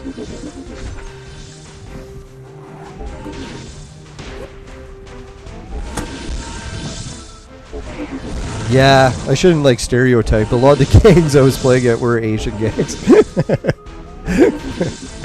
Now, I did get into fights with Asian gangs once. I won't get into too many details about it, but I got sucker punched in the face really good, and I still actually have a mark on it on my eye from all these years later. No, what happened was a girl I was dating at the time, her brother got jumped at a mall, and it was by the gangs, and they stole a whole bunch of his stuff. So she was like, hey, can you come to the mall and like get my brother and see if you can get any of his stuff back? In hindsight, that was a bad idea. We should have just said, fuck it, let the gangs keep the stuff and let's just get your brother and get him out of here. So what happened was we went to the mall, and all of a sudden the gangs, like as soon as I walked in the building, they surrounded me. So I had like 20 guys surrounding me, and all my friends just pretty much ran away. So it was like me versus 20 people. And the biggest guys, so like the gang leader or stuff, they came up to me and started like yelling in my face and stuff. And I was in a mall, so I'm like, there's mall security guards like all over the place. I didn't really get in my mind that they would actually do something, because I was like, we're in a mall, what are you gonna do? Like, there's cameras everywhere, right? So what happened was while I was getting yelled at by the biggest guy in the gang, it was actually a guy from Mexico, and he was a rapist. He was like raping people in the city. So I was like, holy shit, man. I'm like yelling at this guy who's a rapist gang leader from Mexico, and I was like, this is pretty intense, right? But what they did is they got another guy to like crouch behind me. You know how like you get someone to like push someone over, someone who's behind you? So they tried to do that trick on me. So what happened was they had a guy beneath me, and then the guy that was yelling in my face was like distracting everyone so that I couldn't see what was going on behind him, and I couldn't see what was behind me, because you got 20 people yelling at you and surrounding you. You can't really look at everyone. So when the big guy he was like yelling. He all of a sudden just moved to the side for a second, and he had this other like big Asian guy come winding up with like a huge brass knuckles, and he hit me as hard as he could right in the face. Like clean shot, no blocking, no dodging, no rolling with the punch or anything. He just hit me as hard as he could. And then I looked at him and I laughed. I was like, is that the best you got? And then he fucking ran. But I did get like a big mark on my eye from the brass knuckles, and yeah, it never went away. Still got like a little vein there. So yeah, the whole gang experience, like I kind of learned that even with gangs, you really got to stand up to them. A lot of them are like weak cowards that can't fight for themselves. They have to use weapons on unarmed people and stuff, so you got to be careful. But at the same time, I really don't fear gangs, because I'm like, hey, you guys want to hit me with your best shot, good luck. It's like I'm a pretty big guy too. Even at that time, I was about 6'2", maybe 150 pounds. So I was like fighting people that were maybe like 200 pounds and not as tall as me. No, I never did fall either, because I was like, his hit almost felt like someone was like a kid and just sort of slapped you. I was like, you call that a punch? Even with the brass knuckles. I actually came back to the mall later to like discuss with him, like when there wasn't a whole bunch of people there, like, hey man, like what a jackass move. You want to apologize for like punching me with those brass knuckles? And then he ran away like a coward as soon as he didn't have all his friends there. But yeah, so that was a definitely pretty interesting gang experience. That's kind of why I was like always a little bit against migration at first in our cities, because I noticed like most of the people that already were from our city weren't in gangs, but as we kept bringing in more people from other countries, they joined gangs and tend to like spike the crime rate through the roof. Not to hold it against anyone. I know if I moved to another country, and I'd probably join a gang too if I didn't fit in with the local culture, but yeah, that's why I'm very skeptical at first about how immigration policies could just go so smoothly. But in the end, I look at it and say, hey, at least I learned a lot from that situation. I learned the dangers of gangs. I learned like some of the gang behaviors. So it was definitely a learning experience. And if I lived somewhere that didn't have migration, I probably would never have learned all that stuff. And hey, if you're not learning, what are you doing, right? Now, I don't even hold it against those gang members to this day. Well, other maybe than the rapist. That guy was a little bit fucked up. Who knows? Maybe the women that got raped by him were just making it up, but I don't know. From a lot of the stories I heard, he was a pretty brutal rapist. Straight from Mexico. And we only had like maybe a couple hundred people in our city from Mexico at that time, so that's why it kind of made Mexican people look bad. Even though a lot of Mexican people probably aren't that bad, they were just badly misrepresented by one guy that was a jackass. Fucking rapist. Yeah, I shouldn't laugh about rapists, man. That's a brutal situation. Man, alright, so let's do a few spins of the wheel. Now, every time I go to that mall and shop, I kind of remember those days. I'm like, oh, I remember the days when I used to get to fight gangs. I really even shouldn't call it a fight, because all I did was yell and laugh at them. I never actually threw a punch at any of them. That's why I think security, when the mall security came running after like the fight broke out, they really didn't do anything to me, because I didn't really do anything. I just got punched in the face. And everyone was kind of joking. It's like, man, that guy hit you as hard as he could and you didn't even fall over. Barely even flinched. Holy shit, I just got 15 purples. That was sick. Yeah, ironically, I think I had bought weed from that gang before, so gangs definitely had their ups and downs. Now, that was at the time when I couldn't get weed from any legal sources, even though my doctor had said that, hey man, you can use weed for your back. It's in really rough shape and it's better than getting hooked on like opiates and shit. So he's like, hey, if you want to buy weed and you get in trouble, just give my name in the court case and hopefully we can get it cleared for you. So yeah, that was my only source to get weed, was usually from biker gangs or from the Asian gangs or the Spanish gangs or Mexican gangs. Sadly enough, we didn't really have any white people gangs around. I don't know why that was. I was thinking maybe the same thing. There were so many white people around already that we were already like a gang. We didn't need to make sub-gangs. Now, my population in Canada, if anyone hadn't heard, it's like it was mainly Europeans that colonized it up until about the 80s. And then after the 80s, they started flooding in people from all the other countries to try to balance it out. So you did see like a drastic change in population demographics. For the better or worse. There's good and bad in anything.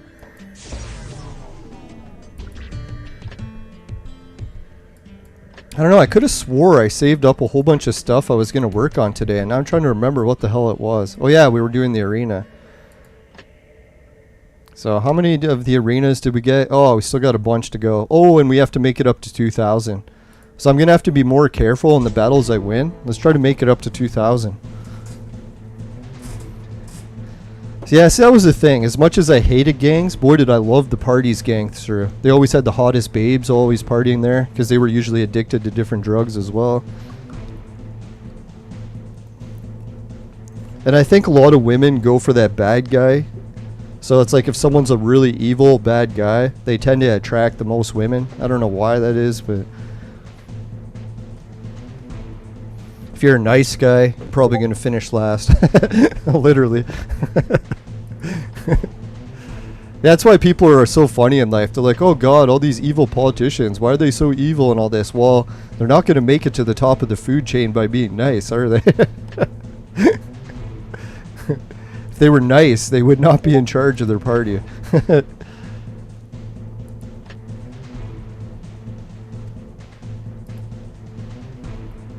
No, and some of the gang members that I met were actually super nice guys too. They're just like stuck in a rough situation. Either they don't have a family of their own, they immigrated and they're not fitting well into society, or whatever various reasons, or they just love partying so much. I don't really hold it against people that are into partying, because goddamn do I ever love to do it too. Oh god, I miss parties. You know, that was a good news that I seen that's happening in the UK. They tried to do the passports for these and for big parties, but the whole situation was not working, so they're talking about getting rid of the passports. But I think a lot of people are jumping the gun, saying that we won, that we don't have to use the passports anymore, because Google is still adding it. So if Google adds it, it really won't be the government pushing it on us, it'll be Google pushing it on us. Because if we want to buy or sell using our cell phone, we need Google. And if Google says no, that you don't have this, then you can't buy or sell. They have to check for that mark. And it's always funny too, like the biblical prophecy, it used to warn that eventually near the end times, you would not be able to buy or sell unless you had the mark. And everyone's like, how could you be prevented from buying and selling? And what the hell kind of mark are they talking about? And now we literally see that unfolding before our eyes. I'm not saying it's the biblical end times, but God, it's so weird how it coincides like that.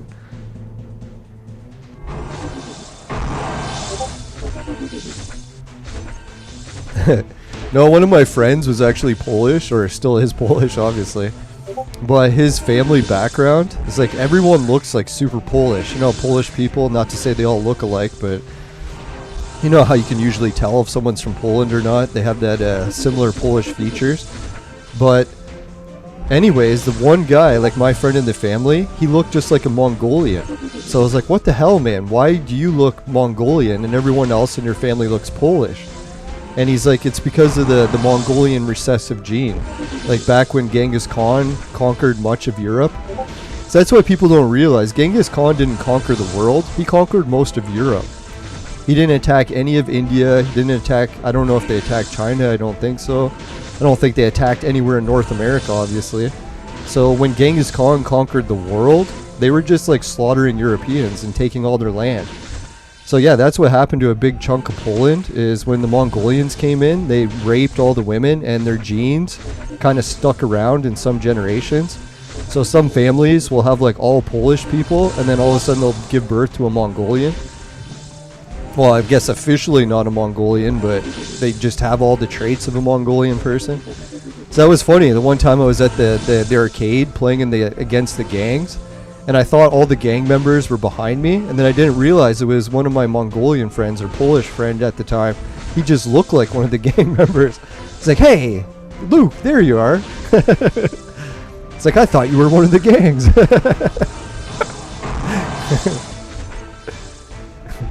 That's how I find it so funny in history when people talk about different subjects. Like, oh, the Mongolians conquered the world. It's like, really? What part of North America did they conquer? I don't think Mongolians invaded the Aztecs or anything, did they?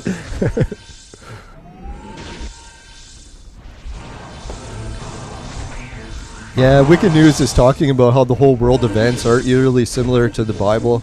And I'm thinking it's like even the Bible prophecy, even if it was the end times, it really is like an excitement risk, right? Like, why would we want to live in a world that's so peaceful and nothing's ever happening that's exciting? I know when people go on vacation, they just lay on the beach all day. I think, God, that's like one of the most boring vacations I could ever think of. It's like I want some sort of action where I have to go and do something exciting, has some risk, right? I don't want to just be laying on a beach. God, if life was like a paradise and we just laid on the beach all day, I couldn't take it.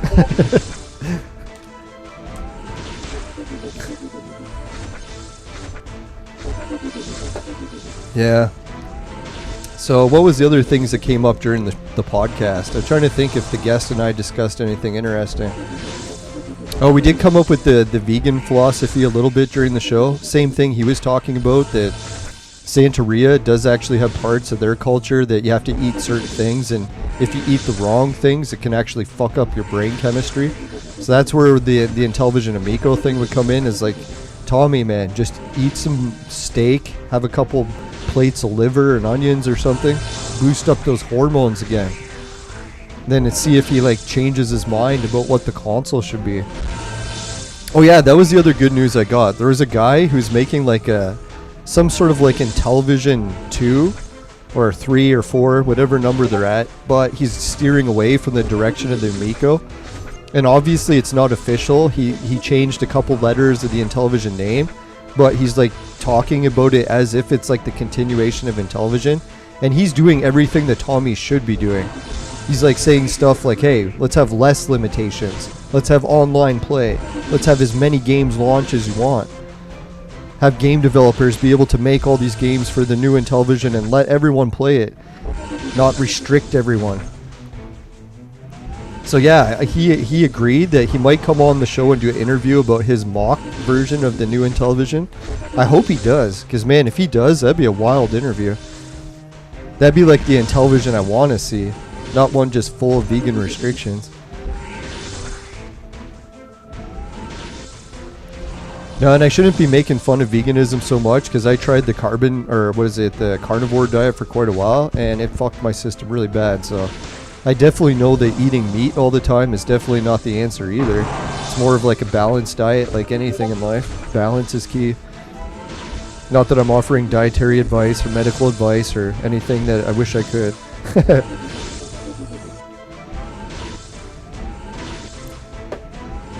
And Mary Khan is currently being investigated. Yeah, that's interesting. Now, I was seeing how Fauci and was getting into those big arguments with, Dr. Rand Paul? Or Senator Dr. Rand Paul. Guy's a fucking senator, and he's a doctor, expert medically for how many years? Him and Fauci fight all the time. And obviously the CDC and World Health Organization just gets the doctor's channel shut down. So he came back from his ban, and one of the first videos that he did was he was talking about how Fauci is officially busted now for perjury, where he lied to Congress and they got him red-handed. But I don't think there's going to be any charges, so that's the weird part, eh? Like, how can you commit perjury, lie to the Senate, and still keep all your power? So we'll see what happens with that. And who knows, maybe Fauci really is a nice guy too, and he's just got a lot of issues going on somewhere and it's misled him. Or maybe he really thinks he is doing the best for everyone. Hopefully that's what it is. Not that he's like some demonically possessed guy. Oh yeah, that's what we talked a little bit on the show, is that religion or Santeria, it does have different information about how people can get possessed by demons. So he talks about how like some of the spirits can use people as horses and they ride them, and then they'll ride those people as long as they need them and then ditch them just before they go off a cliff and then take control over another person. So you really have to be careful of that. I know I never used to believe in demonic possession, but it's not just the religious parts of it. I've actually seen evidence more and more as I go through life that yeah, some people actually are demonically possessed. It's weird. You know, some cultures will talk about that demonic possession and say it isn't all bad either, because some of the demons are so old, like their souls have been going for like thousands or even millions of years.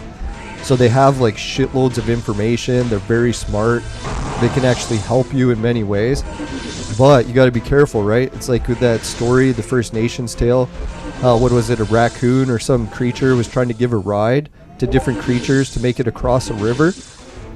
And what happened was the scorpion needed a ride across the river as well. So what was it, the raccoon or whatever animal it was asking the scorpion. He's like, are you sure that I can give you a ride across the river without you stinging me? Because he's like, man, if you sting me, we'll both die. We'll drown in the river, right? So the scorpion lied to the raccoon and said, yeah, man, I won't sting you. So he got on the raccoon's back and started getting a ride across the river. And then guess what happened? The scorpion stung him and they both died. And the raccoon was like, as they were dying, he's like, why did you sting me? Now we'll both die. It was because the scorpion had no choice. It's just in his nature, right? Just like the demon. As much as he can help people and lie and all this, eventually it comes down to just his nature. And he can't even help himself from stinging. So that's why I think people got to be careful if they ever do get into the demonic stuff. It's like, dear God, it's definitely a rocky road to say the least.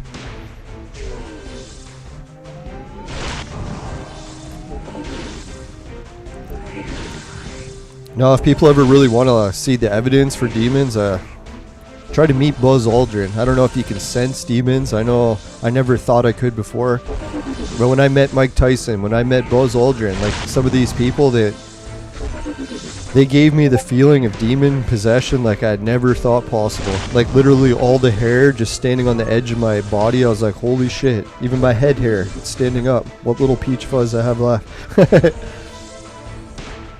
Yeah, and I never would have thought, because Mike Tyson, Buzz Aldrin, those guys are my heroes. Like, why would I freak out when I meet them? But yeah, they're definitely got something attached to them. And who knows, maybe the demon that's attached to them is actually coexisting, so they don't actually run themselves off a cliff. I know Mike Tyson, his life was very rocky for quite a while, but he managed to turn most things around. Holy shit, we're getting close to the 2-hour mark. Alright, let's get a quick message from the Vaporizer. We'll be right back. Excuse me.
Welcome back, everyone. Yeah, just to get caught up on the chat.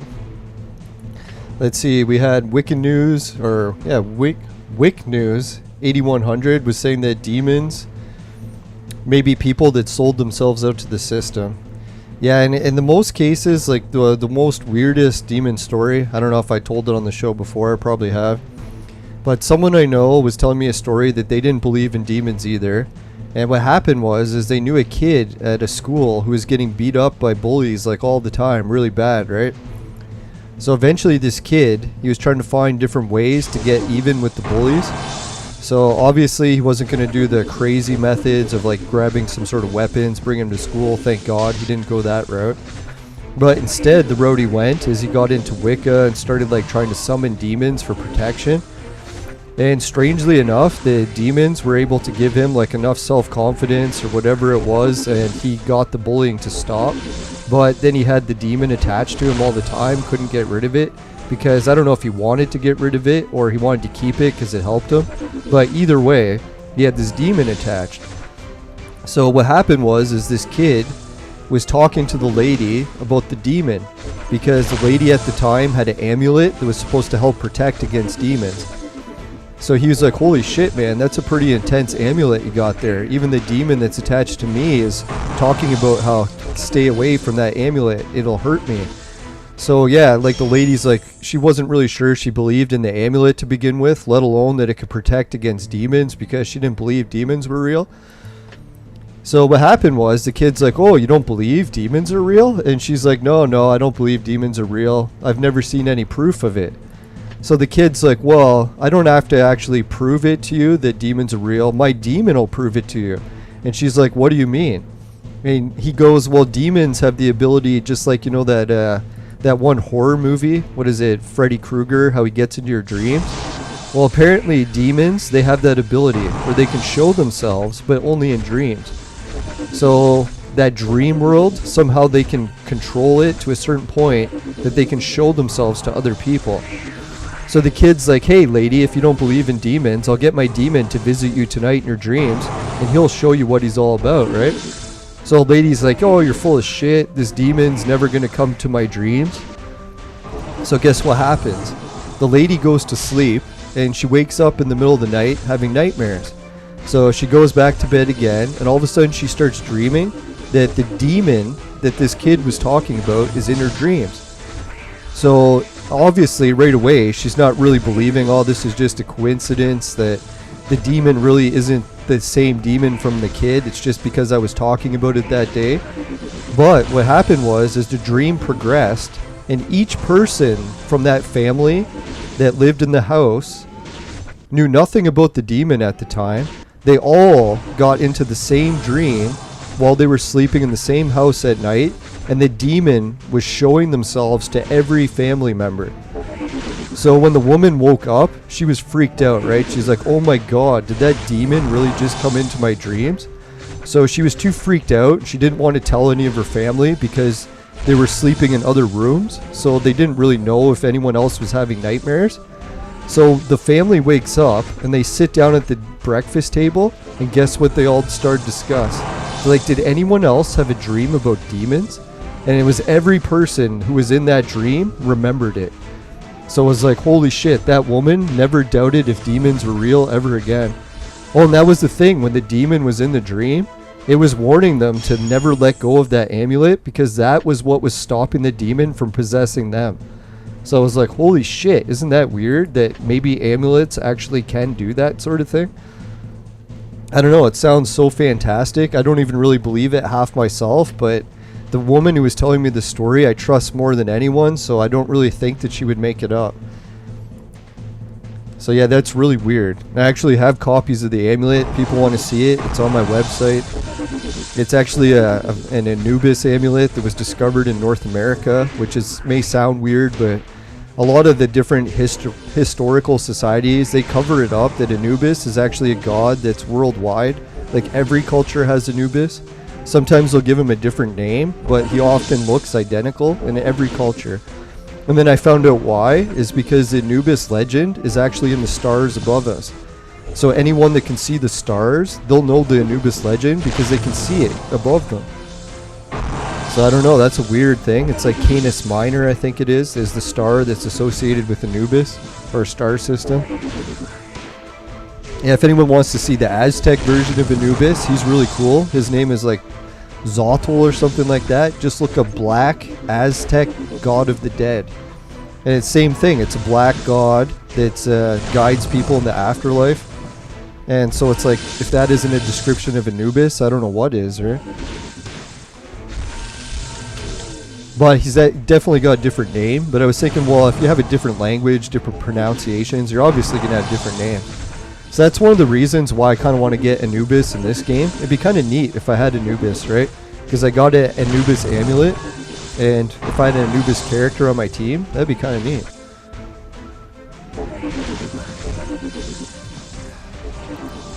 So I don't know. What I should have done, really, is sent a copy of my amulet to Buzz Aldrin or Mike Tyson and be like, hey, want to take this amulet and see if it affects the demon that's possessing you? I don't think that would go over well. Yeah, Anubis is actually drawn more dragon-like in the Aztec one. Like, he has like feathers and stuff, but he's definitely a dog. Like, they talk about him as a dog that can shapeshift. So that's a lot of weird things with these demons and gods in the old days, is they can shapeshift. So as much as we try to predict that they look like a certain shape, they can look like any shape they want, right? So they have ones that they more commonly take, but they can take many forms. Just like the angels. The angels apparently can do that too, where they can shapeshift, just like the Men in Black. Apparently the Men in Black can shapeshift as well. I won't get into too many Men in Black stories unless people want to hear some of those, but I've had some doozies with those, that's for sure. Alright, let's see how many arena battles we got. Hey, it's past 8 o'clock, so everything reset over. Excuse me.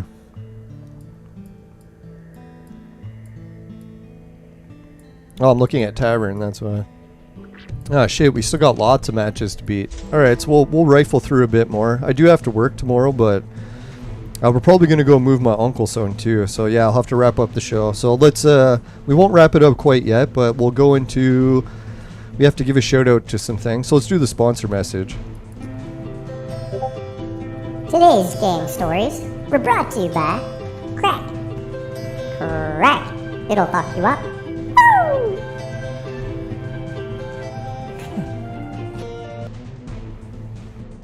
Alright, welcome back. Let's give a shout out to the patrons as well.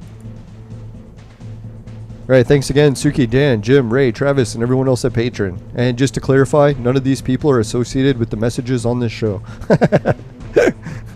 Let's get back. You know it's a good message when, right? No one's associated with it but me. Alright, let's try a couple more battles. And then, yeah, what did we all do? Sponsor, Patreon. Oh yeah, the affiliate links.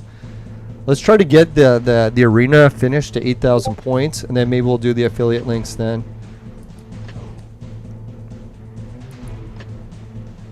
So that's why I kind of miss like doing no holds barred like paranormal shows where we can just talk about any topic. I'm almost thinking about like doing a BitChute channel, or what is the other one called? Messenger or something? Not Messenger. I forget the name of it. But anyways, yeah, there's a couple alternatives to YouTube that are allowing people to make archives of like controversial topics. So I might do that in the future. As much work as I did put into the YouTube channel, it'd be nice just to be able to actually freely talk about subjects. Not have to like constantly self-censor everything I say. As you can imagine, I'm actually self-censoring. It's like, what? What are you not saying?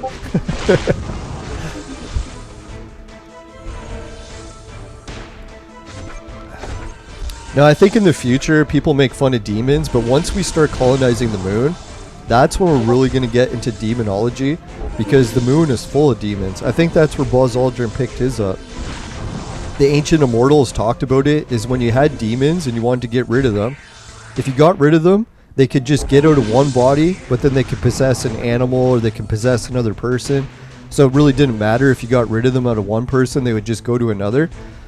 So what they started to do is banish them to the moon, so that when they got stuck on the moon, then they couldn't possess anyone because there's no one there to possess. So it became like a prison for demons. But then when we sent the astronauts there, you can imagine the fun they had. Imagine the astronauts, like, really, they landed on the moon, and they're expecting, oh, maybe we'll see aliens, maybe we'll see UFOs, and then they got possessed by demons. Like, that must have been fucked, right? Like, how did they even tell NASA? Because then all of a sudden they're possessed. So then is the demon really going to allow them to tell NASA that they're possessed? And then what happens if NASA figured it out? They're like, holy fuck, our astronauts came back and they're demonically possessed. How the hell are we going to continue these missions, right? Do we tell the US public that there's demons on the moon? Like, what the fuck, right? So like, hey, let's just delay going back to the moon as long as we can.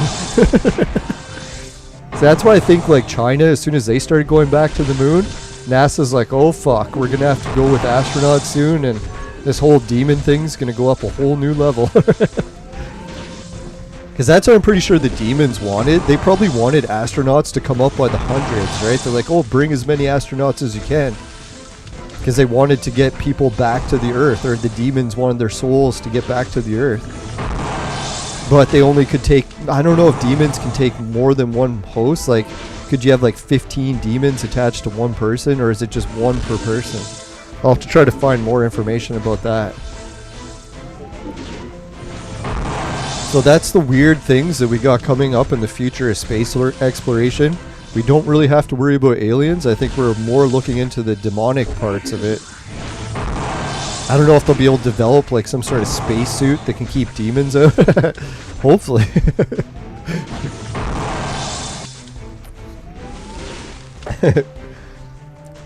And that's another reason probably why the demons that possessed Buzz Aldrin didn't go crazy with them. Because they're like, shit, man, if we make Buzz go crazy, then all of a sudden, like, people realize what's the deal. So they had to actually lay low. So Buzz Aldrin ended up getting, like, really bad depression and all that. And that's probably a little bit to do with what happened with the possession. Especially being, like, a god person. Like, I know, like, Buzz Aldrin's a popular Freemason. And I think Freemasonry in general has a lot of demonic attachment to it. Not to make fun of it at all, but I'm not sure why exactly that happens. Maybe something to do with the rituals they do. Because they say if you're going to fall victim to demonic possession, there's different things that you can do that'll allow it. Like if you get carried away with booze, if you get carried away with drugs, that can allow the demons to find you in a weakened state and take you over quicker and easier. Whereas if some person's like really into church and not like screwing up their brain with all these different chemicals and drugs, it might be harder for the demons to take complete control. Or they'll just take someone else because they're easier. Yeah, I don't think that's what it was. Yeah, like they can't really stop demons, but you could just make it harder for them. So demons will just be like, hey, sort of like a criminal when he shows up to a street and he sees like 5 houses on the block. If he sees one house has like a guard dog and security systems, it's not really enough to stop him. But he might just be like, hey, I'll go to the house next door because they don't have any dogs or security. So even though those dogs and security wouldn't stop him, it's just enough to discourage him to go to another house. Same thing with demonic possession, I believe. I don't know, am I allowed to give advice for demonic possession? I better say I'm not a certified demonologist.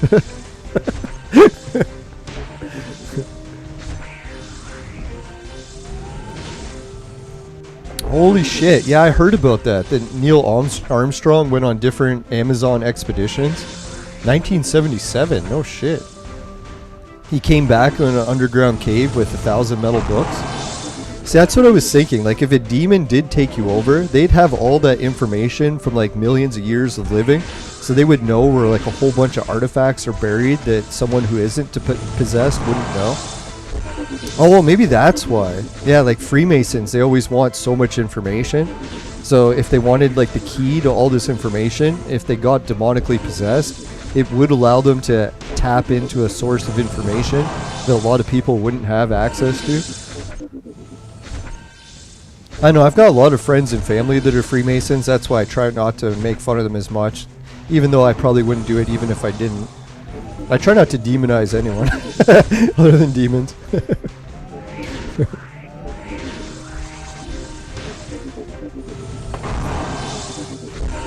No, I have done a lot of like Magi training. Well, not official training, but I don't know, I've read a lot of books on the Magi and different ancient legends and stuff, so when it comes to that sort of stuff, like I'm in my mid-40s now, right? So I've started to realize that when you're in your 20s and you talk about a subject, you're pretty rookie because you haven't really been alive for that long. But once you start putting like 30, 40 plus years of research under your belt, there's just not really going to be that many other people alive that actually have researched it that long as you. Not to say that the amount of time you research is really that all important. Maybe someone can read a book and have the best information and complete all their training in like a year. But still, I think life experience really does play a big part in it as well. Let's try beating this one.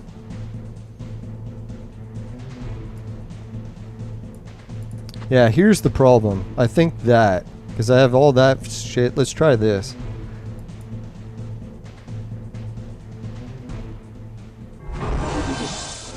Now, sorry to make this Clone Evolution show so off topic with different paranormal stuff, but I don't know, paranormal stuff is getting really popular again. I don't know, like I've researched paranormal stuff since like the early 1980s. Like, I don't know, mid 80s I should say, not early, but so I seen when paranormal, like different topics like ghosts, UFOs, demons, went really popular and then dropped in popularity. They went really popular again and then dropped in popularity. Sort of like when X-Files came out. When the X-Files was like brand new on TV, paranormal topics like skyrocketed. Everyone loved talking about them. And then once X-Files was gone, boom, then all of a sudden the paranormal coolness of the topic just plummeted. So I think we're going in that next wave where like Tim Pool and like a lot of other popular YouTubers are like, hey, let's do a paranormal show. So I think the paranormal like popularity is right about to start peaking again. So I'm kind of hoping that happens because I love researching the paranormal, and when it's super popular it makes it actually way less awkward to talk about it. Because I know when it's not popular, people steer clear like the plague, right? And yeah, not to say that I know for sure that's going to happen with the moon, but if I had to bet, I would bet like, I don't know, a good chunk of money that is what the issue is. I know some people like to make fun of the moon and say we never went, but I don't think that's the case. I think they really did go, and they didn't get warned not to go back by aliens. It was something way weirder than that. Yeah, apparitions and everything like that is starting to become more popular again. I think what it is because what happened was cell phones came out. I don't know if anyone is like a viewer that's older and remembers what the world used to be like before cell phones. But before cell phones came out, a lot of people believed paranormal stuff because you were just going on word of mouth. Like hardly anyone carried a camera. So when you had like a paranormal experience where you saw a ghost or you saw apparition or you saw Bigfoot or something, you could never record it because no one was carrying a camera. But then when cell phones came out, that whole idea of like the credibility of just word of mouth went out the window, because then everyone had cameras, and if you saw something you could just take a picture, and if you couldn't take a picture you were full of shit, right? So that's where I think paranormal like took a huge nosedive, is when cell phones came out, because then people are like, oh god, all this paranormal shit's bullshit, where's the evidence? Everyone's got cameras, why don't we have pictures? So I know there is the theory too, like if anyone's played the Mario games where, what is it, Luigi's Mansion, and when he's chasing ghosts, if you look at a ghost, it disappears so you can't see it. But if you turn your back and you don't look at it, it comes to you, it comes to you. As soon as you look and try to take a picture, it vanishes. Turn your back, all of a sudden the ghost is there trying to get you. So that's why I think people are starting to realize, as hard as we try to take images of this paranormal stuff, it's not really evidence that it's not there, because we can't take pictures, but this shit's really hard to get pictures of, one way or the other, whatever's causing it. It's the same thing like gravity. Everyone knows gravity exists, but well, some people still argue it doesn't because we can't take pictures of it. And we don't have any evidence of graviton exchange, although that's one of the things I work on in my spare time. I try to prove gravity wells by proving that graviton exchange is a real phenomenon. using gravity well maps and showing how it shapes the land. Yeah, so hopefully the paranormal, even though we won't have pictures to prove that it's real, it will boost back into popularity. Yeah, so if anyone wants to hear my 9/11 story before I wrap up the show, I guess we're at 2 hours and I gotta go move my uncle quick, so I'll tell the story. But for my days working in offices, I used to work in offices back in the 2000s, so I was working in an office when 9/11 happened. And I happened to have the day off work, and I was on an early morning routine where I was waking up like 5 a.m. every day. So I was up really early on the day of September 11th, 2001. I logged into my computer, and I was like, I can't remember if I was playing Poker Stars or some sort of game I was playing on the computer, or maybe just like writing or whatever I was doing on the computer. I swear it was nothing bad. But anyways, I had some pop-ups that kept popping up on my computer.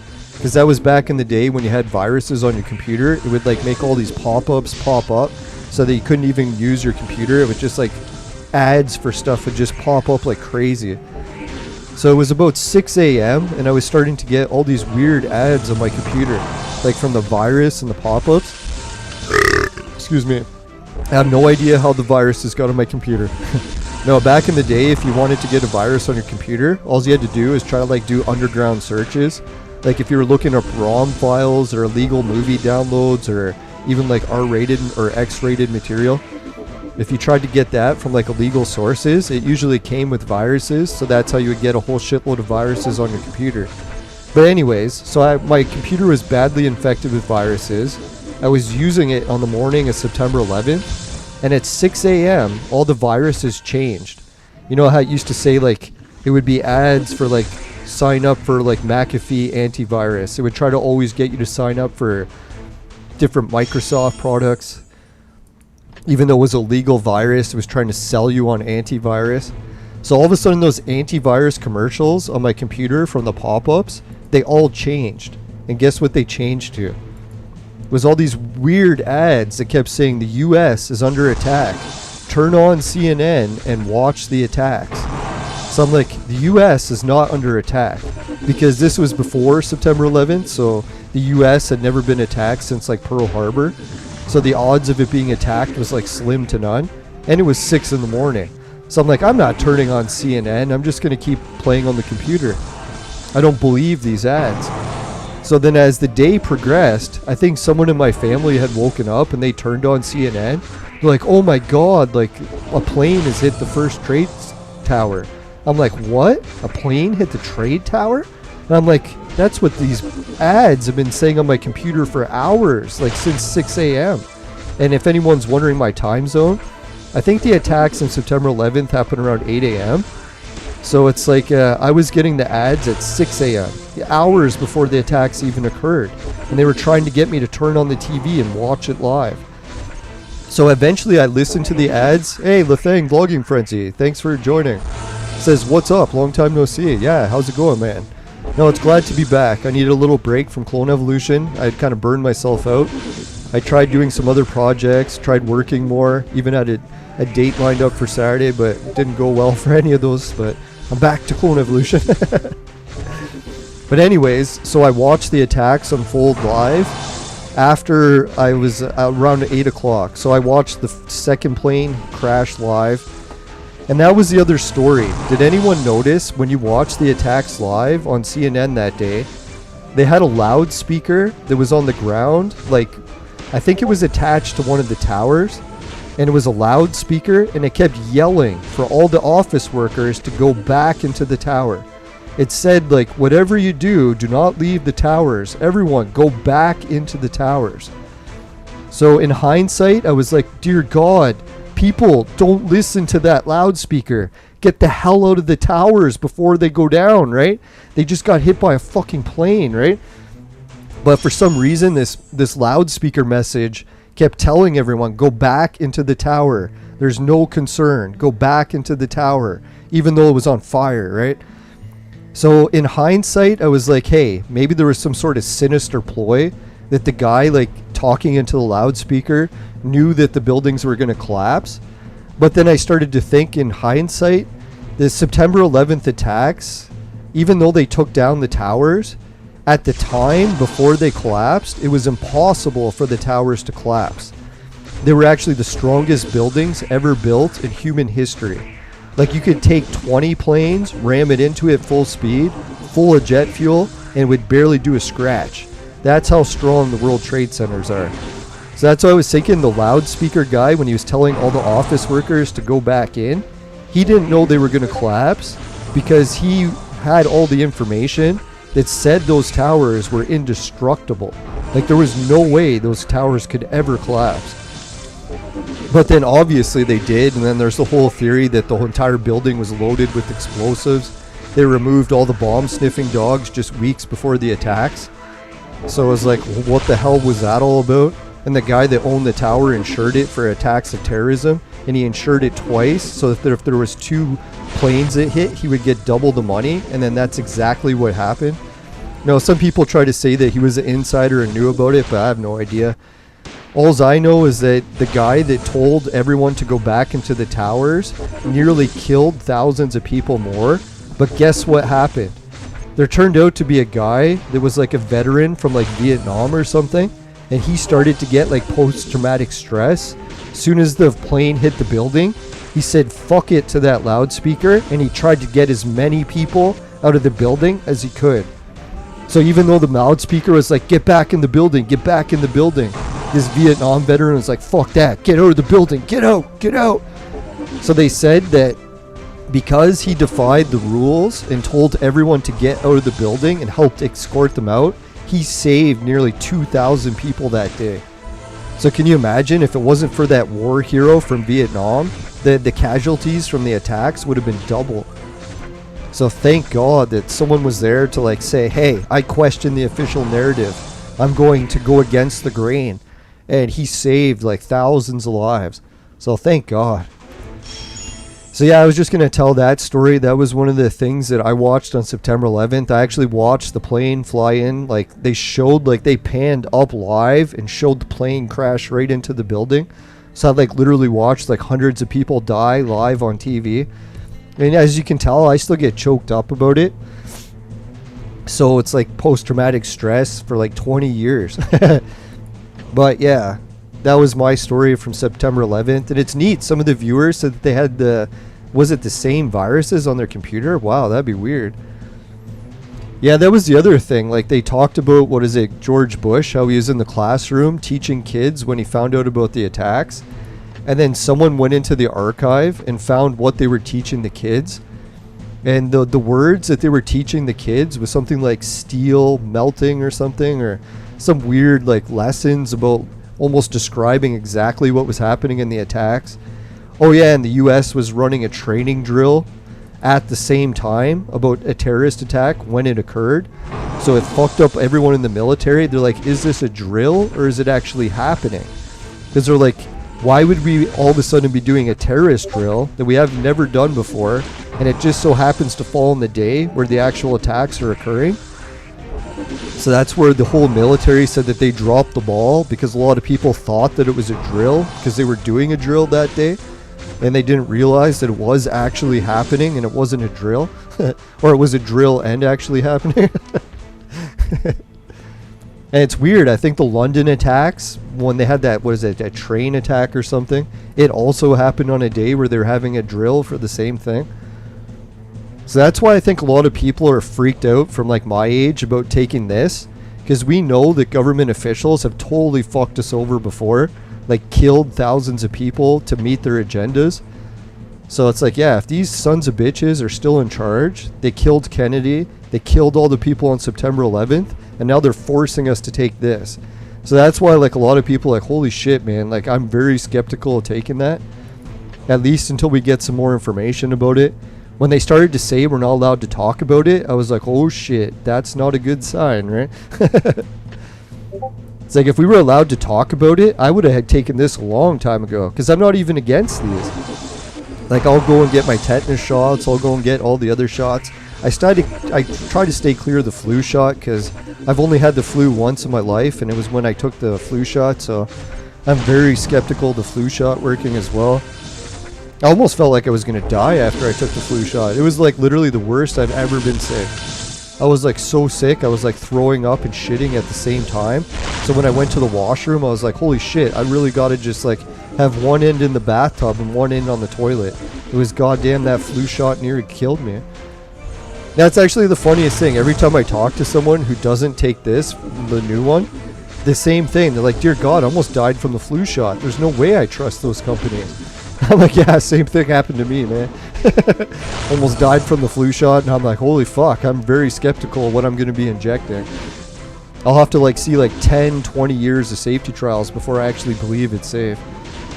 Because goddamn, they said the flu shot was safe, and it nearly killed me.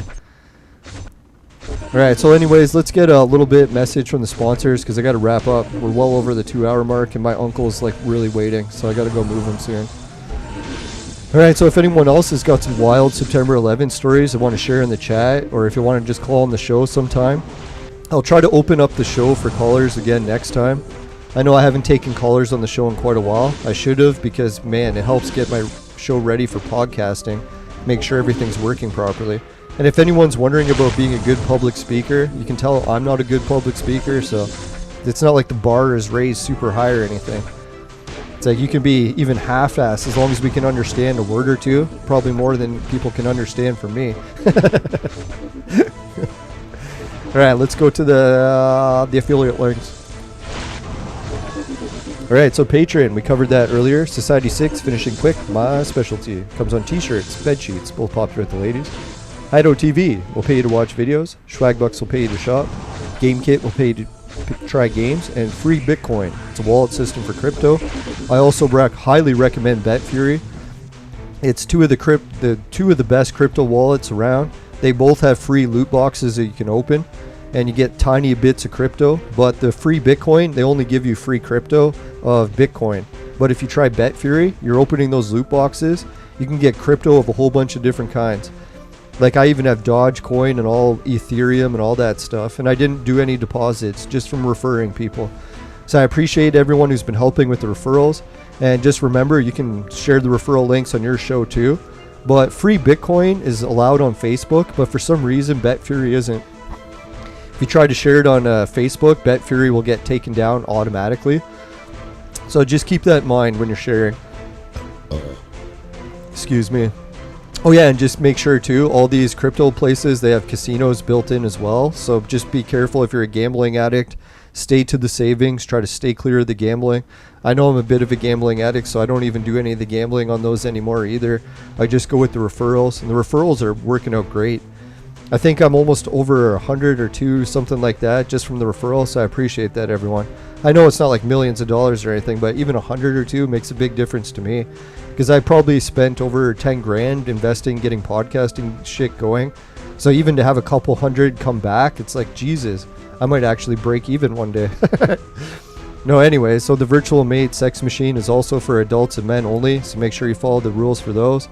They did send a $10 coupon code for a purchase of $150 or more, exclusive to the show, and the code is LYNBSN.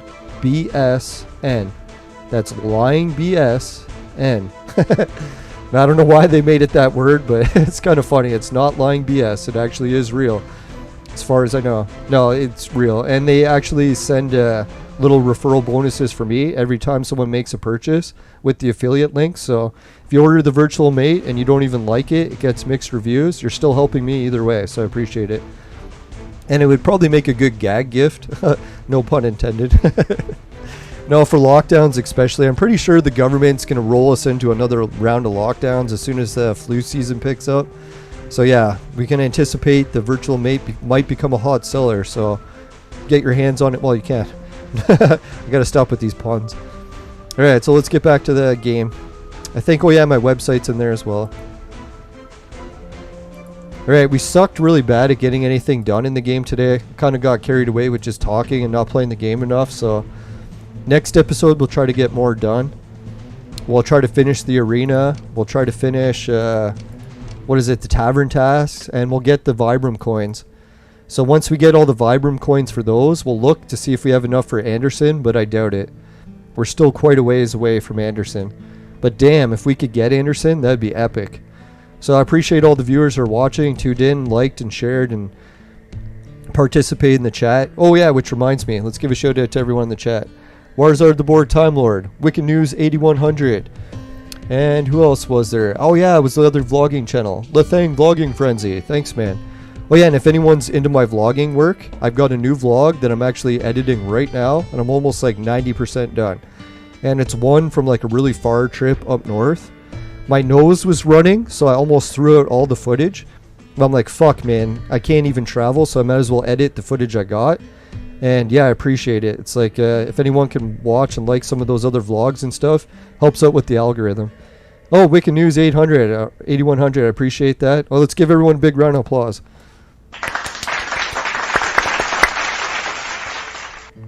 Yeah, so if anyone's wanting to check out other cool channels, I think some of my viewers actually got some stuff, like Lethang Vlogging Frenzy. I'm pretty sure he does some vlogs. Oh yeah, I did watch a couple of videos on his channel. So yeah, so he's got some on his channel, and other people do as well, I think. Oh, Wicked News says he goes ice fishing. He knows the feeling. Yeah, I can hardly wait to go up north again, but that's the one thing. Is like, a lot of times when I'm trying to vlog up there, it's so cold that my nose is just running all the time.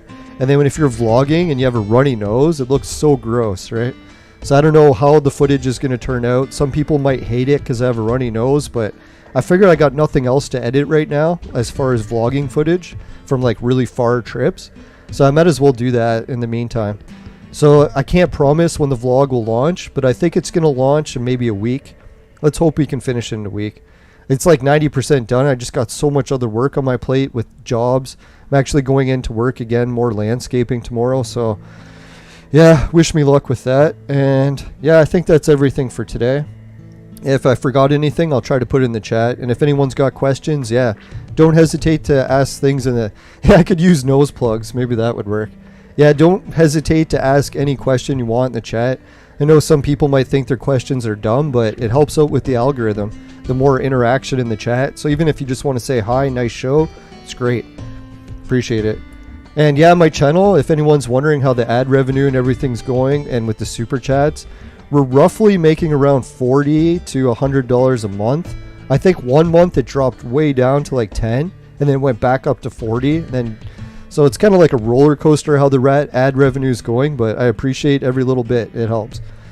Especially because I'm not really getting full-time work anymore. So yeah, it really helps.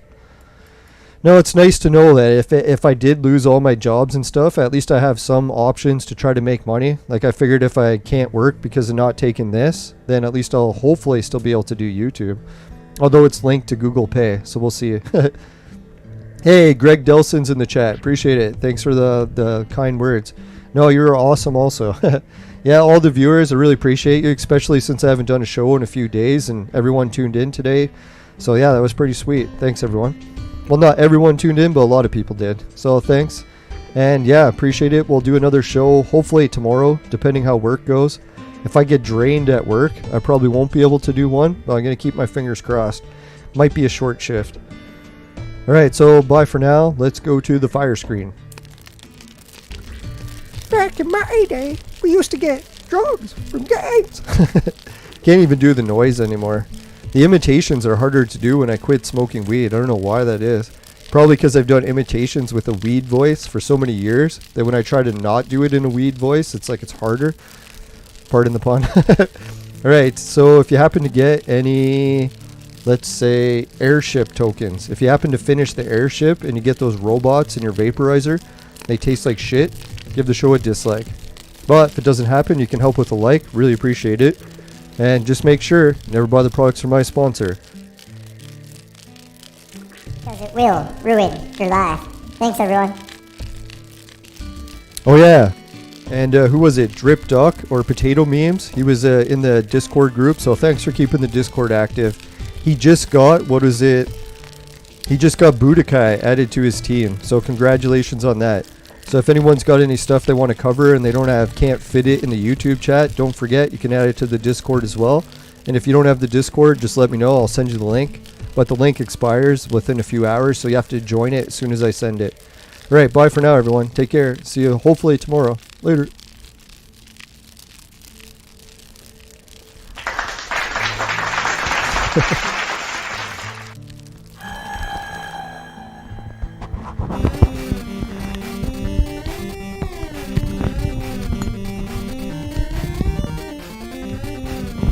Yeah, I'm praying for everyone, families and friends affected by September 11th. I know some people are still suffering the effects from the asbestos that they inhaled. So, yeah, praying for everyone. Take care, everyone. Bye for now.